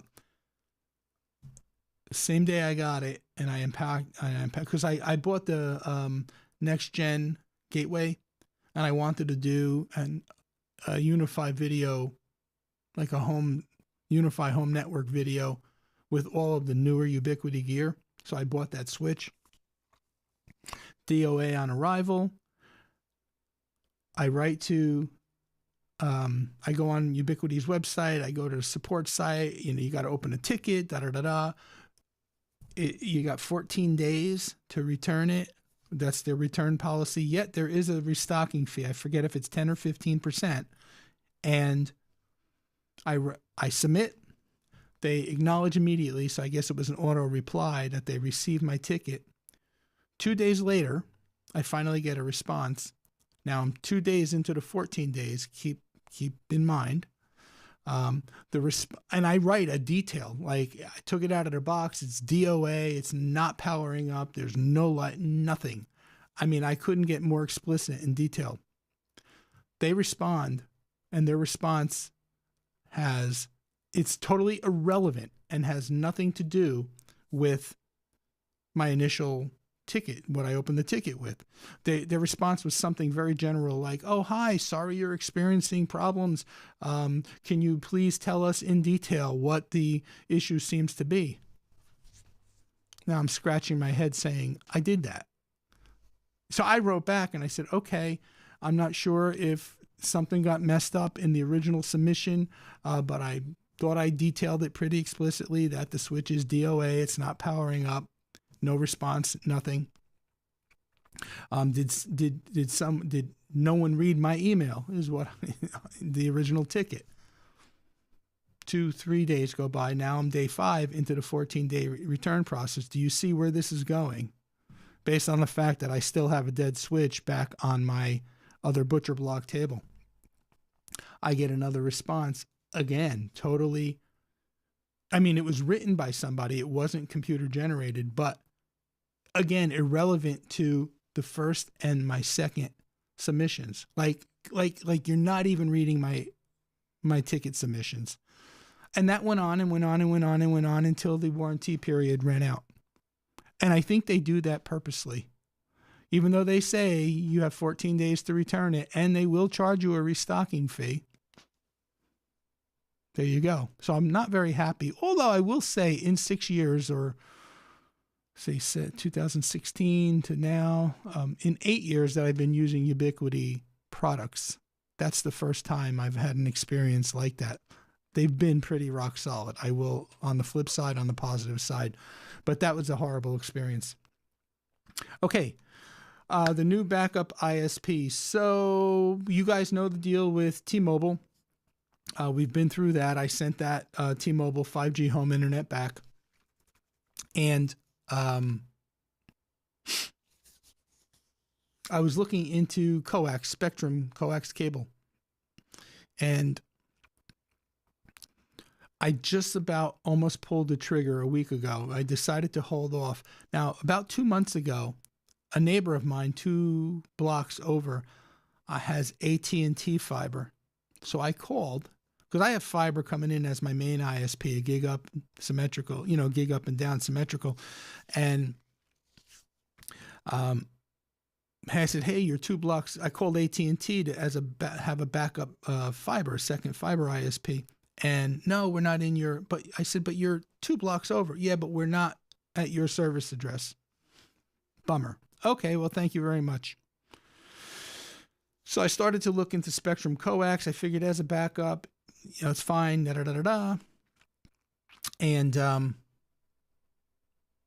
I just procrastinated. I don't know why, but I procrastinated. Today I get a flyer in the mail from AT&T Fiber. I was like, ooh. And they're offering me, $300 at $55, $500 at $65, and a gig at $85, something like that, all symmetrical. And I'm like, why would they be sending me this if they're not in my area? So I called the number back and I went through it with the guy, and he's like, well, I have good news for you. Since you called last time, his service is available in your area. Woot, woot, woot. Yay.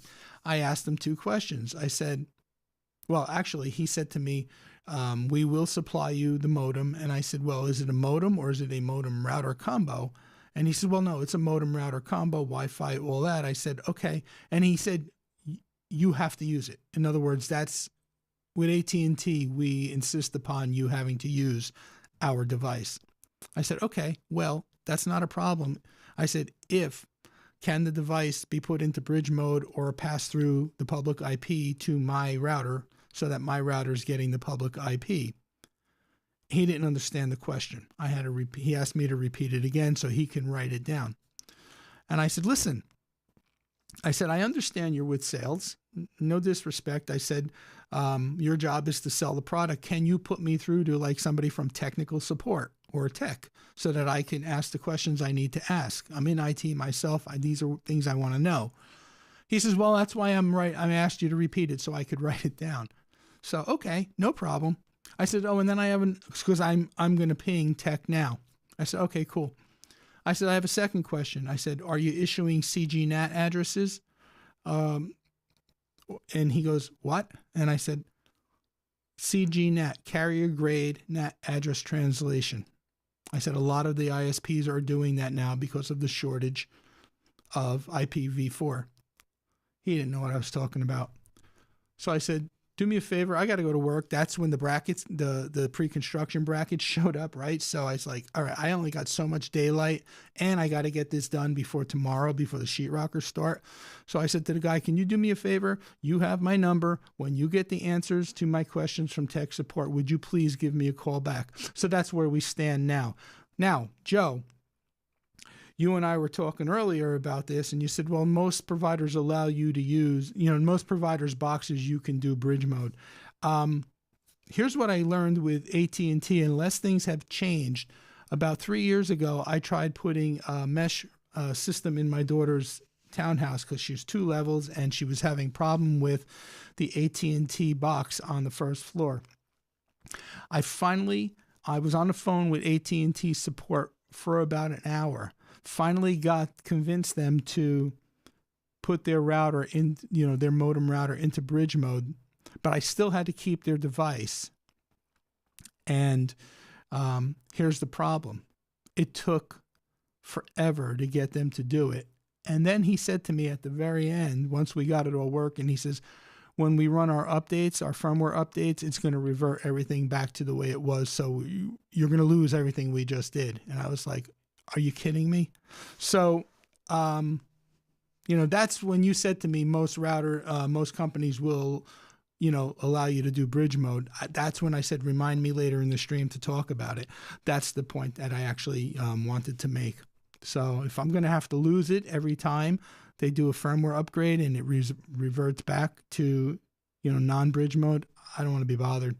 Hey, look, it's not the end of the world. Even if it is, even if the backup WAN has to be in a double NAT or carrier grade NAT, it's not the end of the world. The idea is if the main ISP goes down, right, I still have connectivity to some degree, and 300 symmetrical is not a bad backup. So, David Grishko, yep, the saga of Kiloview story, and I plan on starting streaming after I get my office all made. Very, very cool. So are you having a dedicated space for the channel? Or is this an office in general, like serving dual purpose or multi-purpose?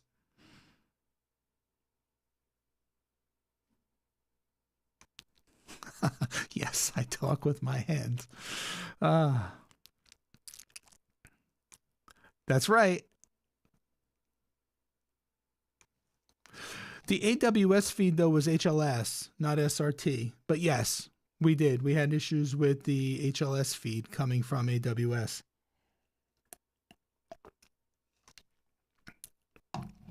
So most of your concern with Zoom ISO are with Zoom itself, the software and the medium. Pretty much. The license used to be like $300. What to get? I'm assuming you're talking about 1080. So at least now you can start and stop the subscription if you.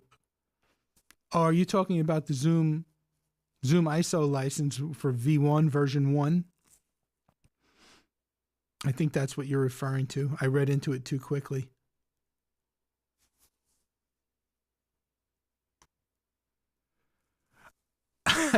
You want me to sell it, I'll sell it, but I was going to actually pack it up and ship it back to you along with that mini PC. Judge Judy.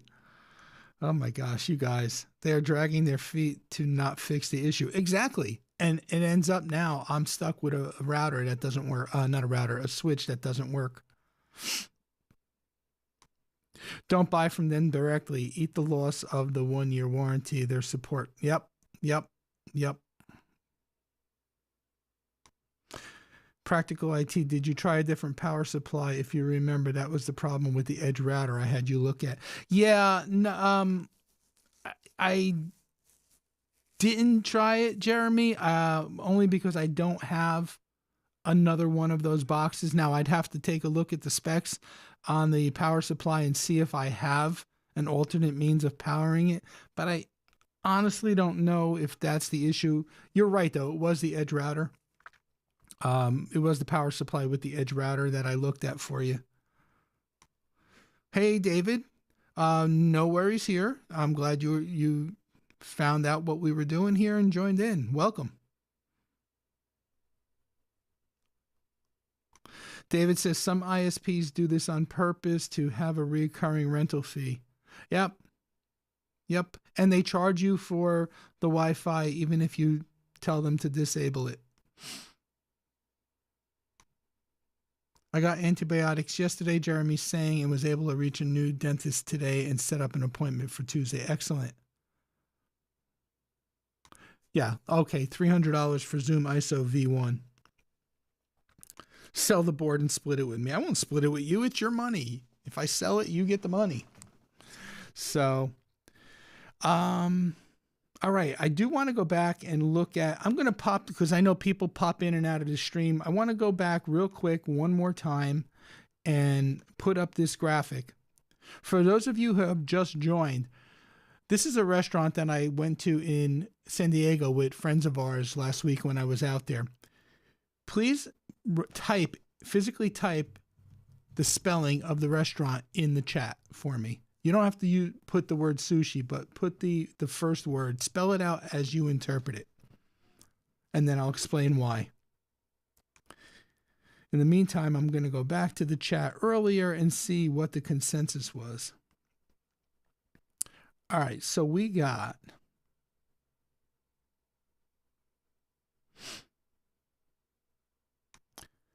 Tech for Fun, Harney.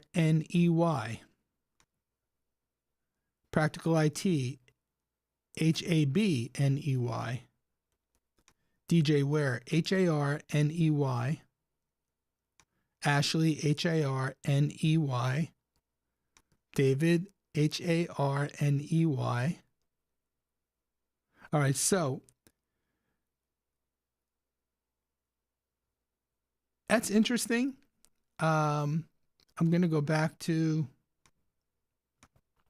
the graphic for a second. Well, actually, did anybody else type in? Yeah, Tech for Fun did it one more time. Harney.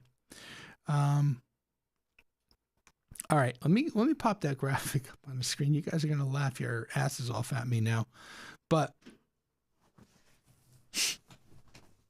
I don't see HARNEY. I see HARNFY.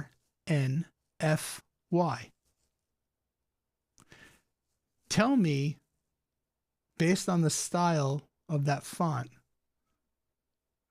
how you see an E and not an F. So, and Joe's going to love this. I'm never going to live this down now. When we got there first, I told the friends that were meeting us there that we're going to, I don't even want to say it because I'm never going to live this down. We found a place called Harnfi Sushi. And they were, oh, okay, cool. We've heard of that place. I was like, all right, cool. So we were early and we're walking around and we get to the street corner, my wife and I, Lisa and I, and I see the street sign and it says Harney, Harney, Harney Street. So I went, oh, so Harnfi Sushi is on Harney Street. Isn't that interesting?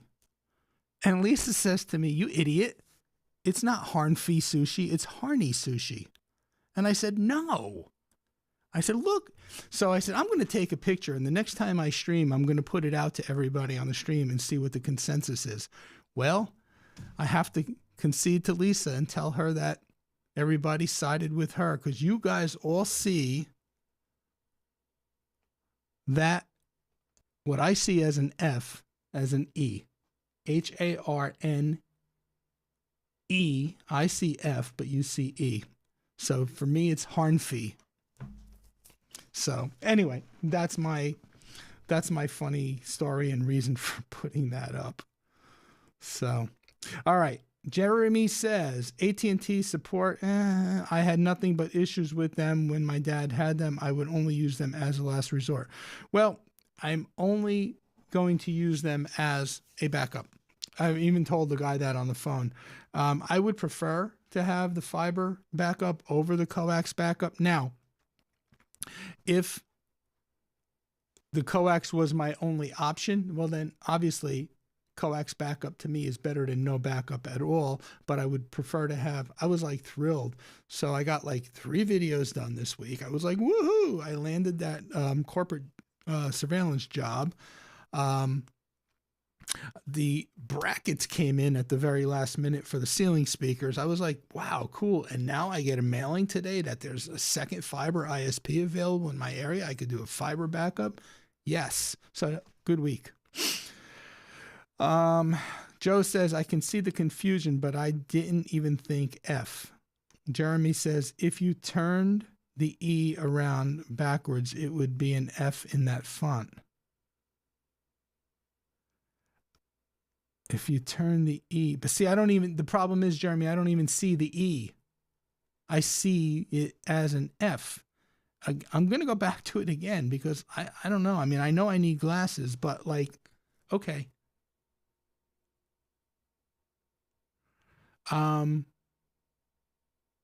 So let me see if I could do something here. I don't have a way of writing on the screen. Oh, well, I'm not going to belabor the point. You guys see it as an E, and that's all that matters. The customer is always right. All right. Did I leave anything out? Well, I got a minute and a half to go for 2 hours. Wow, I haven't done that in a while. And I still got a nice, decent amount of folks here. So thank you guys all for sticking around. Do you have any questions on anything? Any questions on why I do what I do, the way I do it, the gear I picked out, why I picked it out, how I have it set up and configured? Is there anything based on what I showed you tonight in this studio that you want to see in more depth in an upcoming video? I mean, just let me know. I mean, I know a lot of you guys out there are very, very, very advanced with all this stuff. So any pointers you want to give me, any suggestions for improvement, I'm open. I'm always looking to improve what I'm doing here. Just like with the sports show, I'm always looking each week to improve upon the production value and production quality of the show. So I'm open. I'm open to suggestions. I'm open to recommendations. So yeah, feel free, ask away or suggest away. Be happy to entertain it. Let's see what we got going on. Yes, I do have a Thunderbolt 3 cable. Of course, that box is Thunderbolt 3, I believe. Yes, it's a Thunderbolt 3 box. So I have a Thunderbolt 3 cable. This was fun. Would be great to have an equipment list, perhaps with affiliate links in the description. Absolutely. I could work on putting something like that together. I didn't buy, I mean, I bought some of the stuff on Amazon. I bought a lot of the gear from B&H and Sweetwater. But I'm sure all of it could be found, or a big chunk of it could be found on Amazon. I'd be happy to do that for you guys, or for you, Jeremy. Yes, I agree, Joe, 100%, because I would like to start playing my drums again, but I needed something for that. I really want to. All right, here's a conversation we can have for those of you who are still with me. I really want to get him a teleprompter. Now, I looked at the Elgato prompter. The problem I have with it is that it doesn't, the built-in monitor that comes along with that prompter does not have an HDMI import. So getting program to him would be a bit challenging. Yes, I guess I can run program off the Zoom, off the computer and send it in via USB, but I would prefer to send him program right out of the switcher. Harfley Davidson. I just saw that. So ideas for a prompter.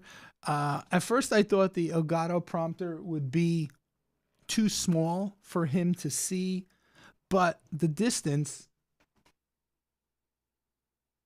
from the camera to where he sits is about 6 feet. I think so. The distance from where I'm sitting to where my 7-inch field world is about 4 feet. So 2 more feet plus 2 more inches, because I think that's a 9-inch monitor. I think he should still be able to see the prompter, no problem. Plus, he doesn't wear glasses. I just wish it had an HDMI port. So, suggestions for a teleprompter. Doesn't have to be now in the stream, but if you guys can come up with anything, Tony at quicktechsolutions.com, QUIK. Let me put that in the chat. I know most of you know how to reach me, but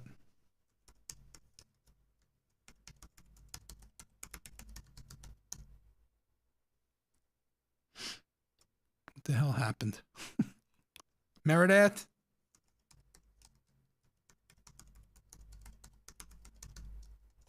There we go. David says, great stream. Thank you, David. You were camping out for 2 days. I hope it lived up to what you were hoping it to be. I'm glad it went over okay, because like I said, when I came up here, oh man, like everything was messed up. Suggestions. Yep, don't use the Tom. How long is it and any issues at the length? How long is it? David, I'm not sure what you're asking me there. Prompter people. We use Win Plus at work.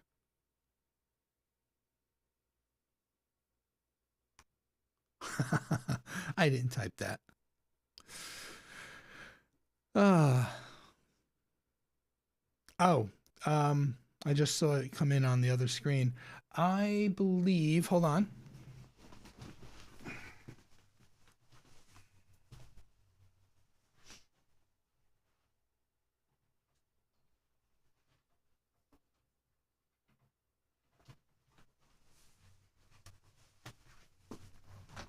It's a 9-foot cable, David. 9 foot. Oh, I'm sorry, Joe. I just thought you were being funny.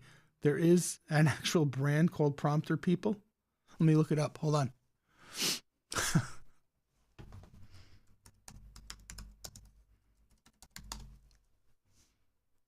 Let's see. Oh my God. Well, look at that. Hold on.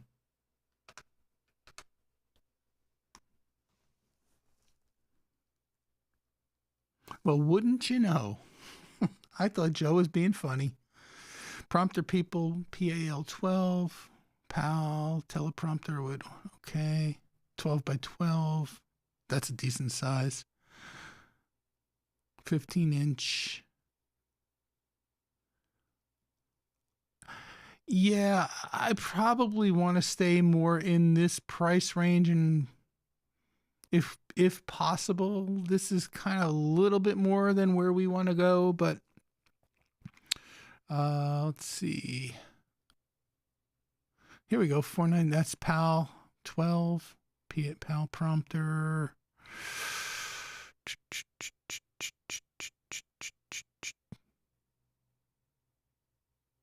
I'm gonna have to look into this a little bit further, but thank you. I didn't realize they were that they were an actual brand. Oh my God. The Win Plus prompters are actually use Raspberry Pi and can receive teleprompter via IP. Seriously. Let me see if I can find that.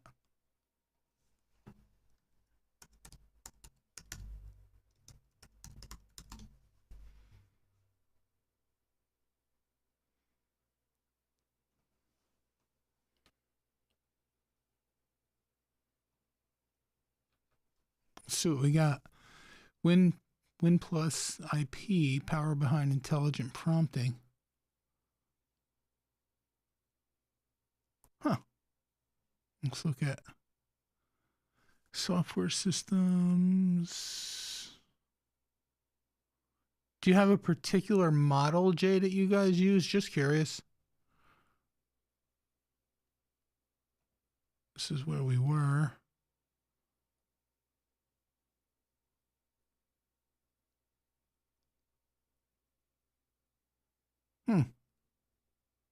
This is different.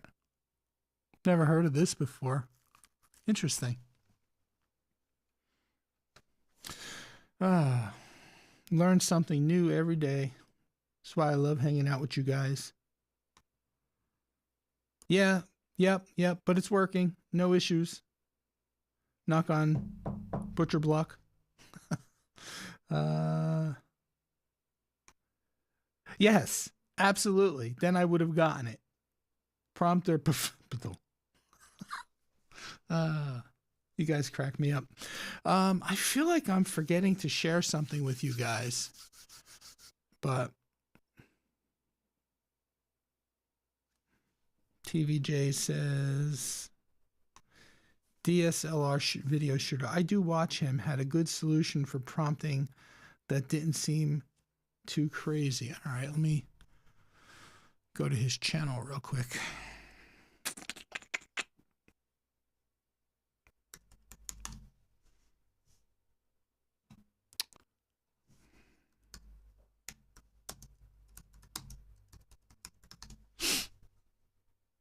All right. Let's see. Let me get the comment off the screen.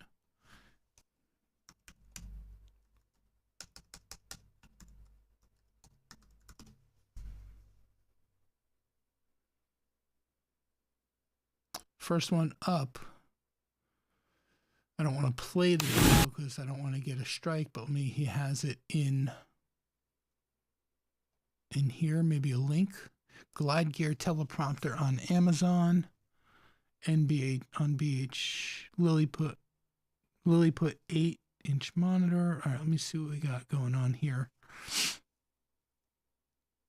Oh, look at that. The Glide Gear $199. Even this one $499.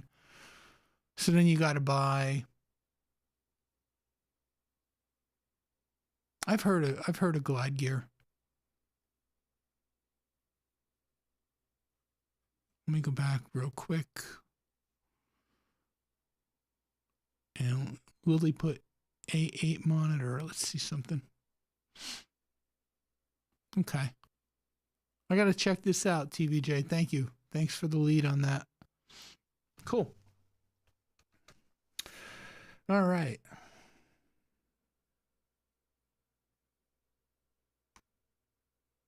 Was I going to talk about the fans? Hold on one second. Maybe. Let me get them.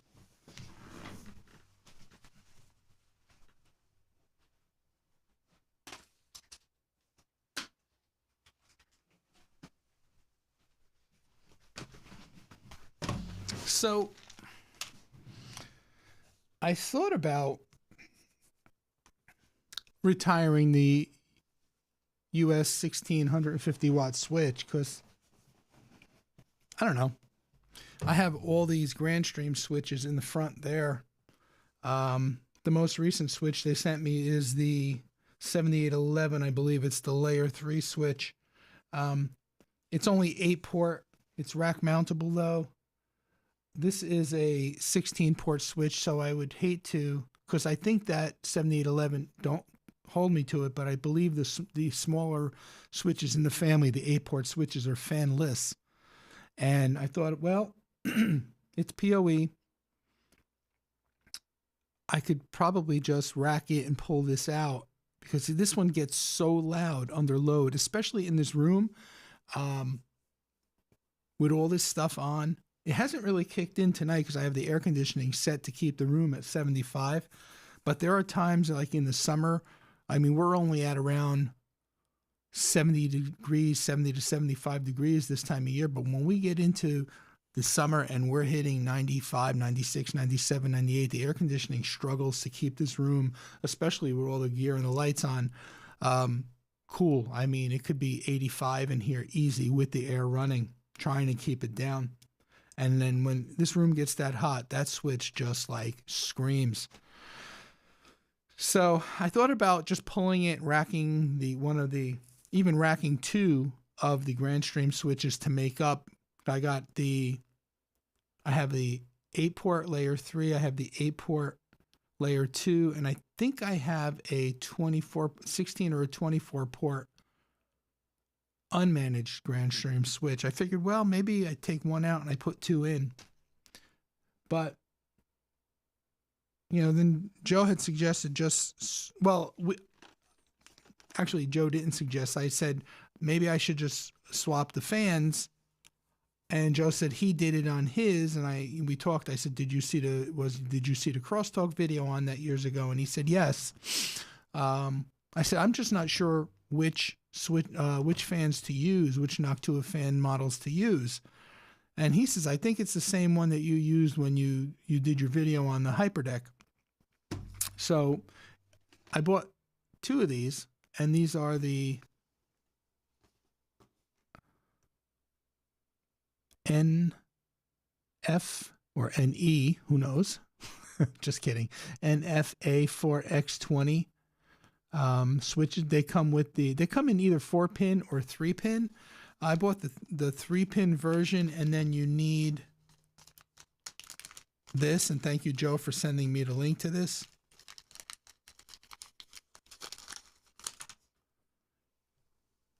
I don't know if you can see it. Hide my face.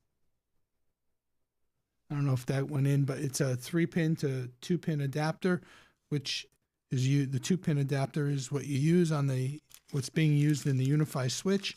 So I figured, what the heck? You know what?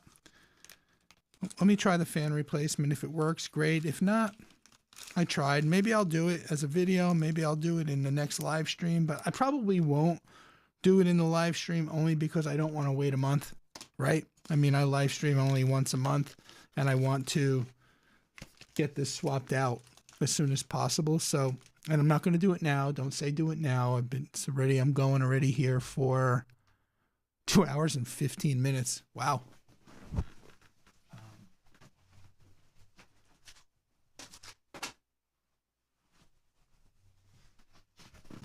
Besides, if I were to do it now, I would lose everything because this whole rack is going through that switch. So if I killed that switch, well, yeah. Okay, so comments are still coming in here. Sheesh. All right, with the F. I saw that as an F, not an E. You put together glide gear. Yep, 2 of them, I think. Are they iPad only?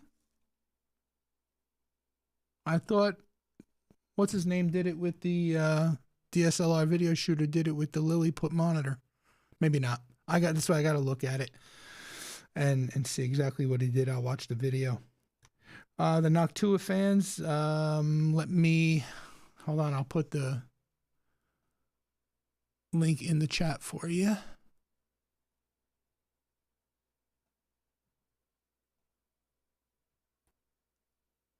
Why am I signed in to Amazon as Schwartz Talking Sports? That's weird. Hold on. There we go. Here we go. These guys, let me get the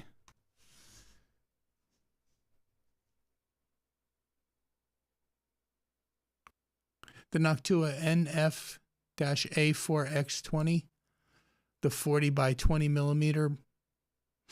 I bought 2 of these, and actually, again, I'll put that list together like Jeremy requested, but I'll give you guys the link for now in the chat. And this is an affiliate link, so I mean, you guys know I'm an affiliate, so let me put that in the chat. Paste. And then the 3-pin to 2-pin adapter is this right here. For $6, you get 2 of them in the package. I didn't realize that, the idiot that I am, and I ended up buying 2 packages, so now I have 4 adapters and I only need 2. But that's okay. $6 isn't going to kill me. Okay, so there you go. All right, let's see what's going on here. For the switch, yes, for the US 1650 watt. The thing to be careful of is that CFM of the fans in switches, sometimes swapping out the fan for a quieter one results in poor cooling because it just pushes less air in general.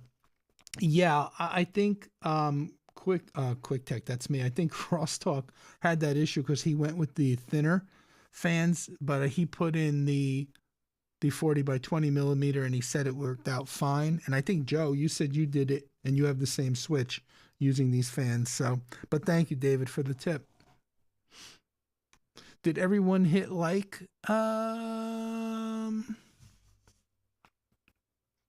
Let's see. Yeah, I think so, David. We got only 10 viewers still with me at 2 hours and 15 minutes in, which I think is great. And we got 12 likes. So, yeah, we're doing good there. Thank you, David. I swapped the fan in my Netgear switch, and it's been way quieter. I'm assuming you use Noctua? I swapped those fans years ago and never had an issue with the switch. Good to know.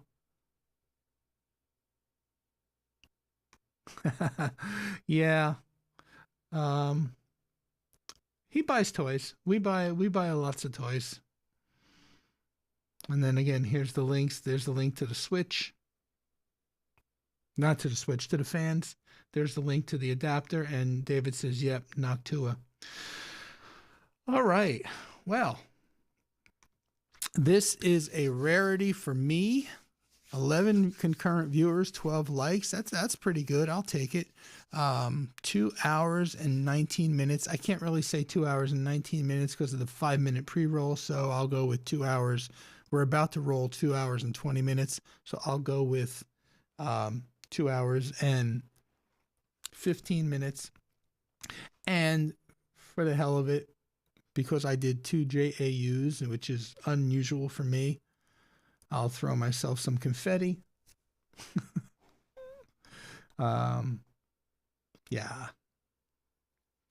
So, all right. Well, let me see. We still got some comments coming in.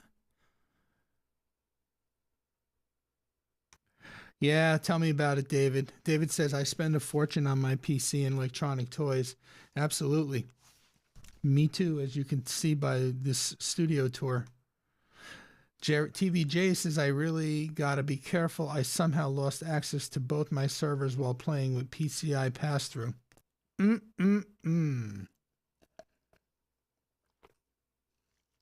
Well, Jay, I have faith in you. I'm sure you'll get it back. You'll figure it out.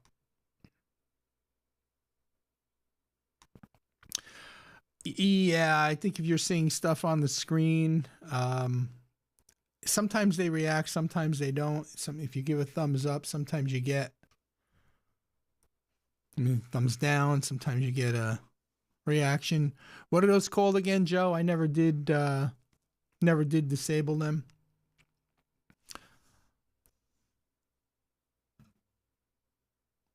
But yes, they're I believe the effects you're talking about are coming from their like emojis or something like that that's built into Mac OS. Drives me crazy. So, reactions. Thank you. Thank you, Joseph.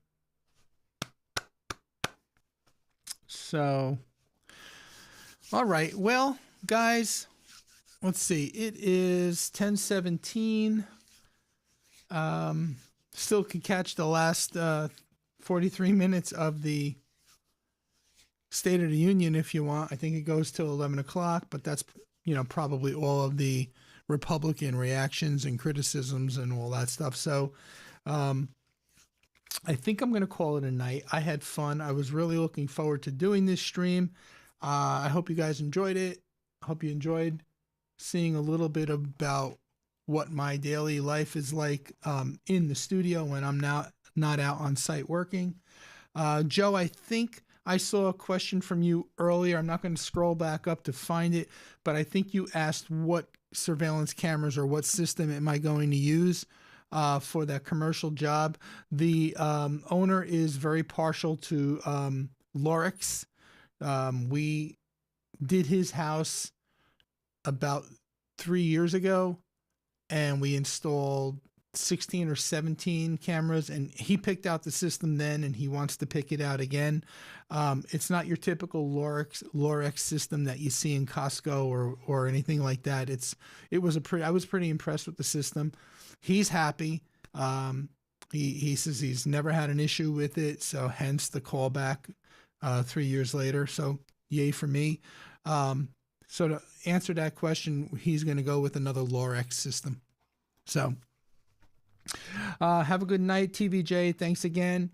All right, everyone. Well, I appreciate you all. Until next month, keep an eye out for the videos. This Saturday, I take you through the installation of the Synology TC500 turret cam. I walk you through the physical installation from start to finish, right from drilling into the porch, ceiling, fishing the cable through the attic, pulling it in, terminating them, getting the camera set up in surveillance station. By the way, I love the Synology cameras are awesome. For 1080 cameras, they look tremendous. I have 2 Amcrest cameras in my backyard, and I tell you, The picture quality on the Synology blows the Amcrest away. Now, the Amcrest have been out there for 2 years, and I notice at night, especially the night image on the Synology and then versus the night image on the Amcrest, it's like night and day, no pun intended. So much better on the Synology. Again, those Amcrest cameras are out there for 2 years. Maybe there's a haze on the lens. Maybe I need to get up on a ladder and clean them, and then maybe I'll retract that statement in my next stream. But in any event, super happy with the Synology cameras. So check out that video. And then the following week, I got a video coming out on the Grandstream GHP 611W hotel phone. I got to do a video on the Layer 3 switch.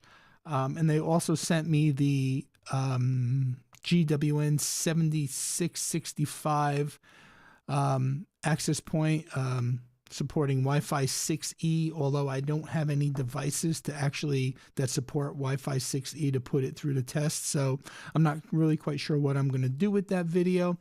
I got another vendor that's been poking at me to do a video on their NAS. It's by a company called Ugreen, and they're launching their device through Kickstarter. And I was hemming and hawing about it, but I see channels like NAS Compares and those other channels that normally review NAS boxes. They're all doing it. So I figured, what the heck? So I'm trying to work out something with them. They are being pretty, not difficult, but pretty tough in the sense that if I do a review on something, it's going to be my review, my testing, an honest review. The vendor's not going to tell me what to say. The vendor's not going to see the video prior to it being published, and I get to keep the product. If you agree to those terms as a vendor, then we can work together. They did not want to agree to those terms. They were pretty much dictating what they wanted me to say. So we are kind of going back and forth because I kind of said goodbye to them and they keep reaching out, adjusting the terms. So we'll see what happens with that. So, Jeremy, you're welcome. Hope you feel better, my friend. David, 84 days and you're free from government employment. Awesome. David Grishko says Ugreen spanning the entire internet for the NAS. LOL. It's new and I have no idea how good or secure their software will be. Specs look good though. Yeah, the specs do look good. So we'll see one way or another if it even pans out. TVJ says I've heard about Ugreen based on the thumbnails. It doesn't look good. Review ethics is everything. So yeah. And on that note, guys, I'm going to say thank you all so much for being here. We are at 2 hours and 27 minutes. And for me, that's good enough. I thank you all until the next stream. Stay healthy, stay safe, and we'll see you in about a month or so live.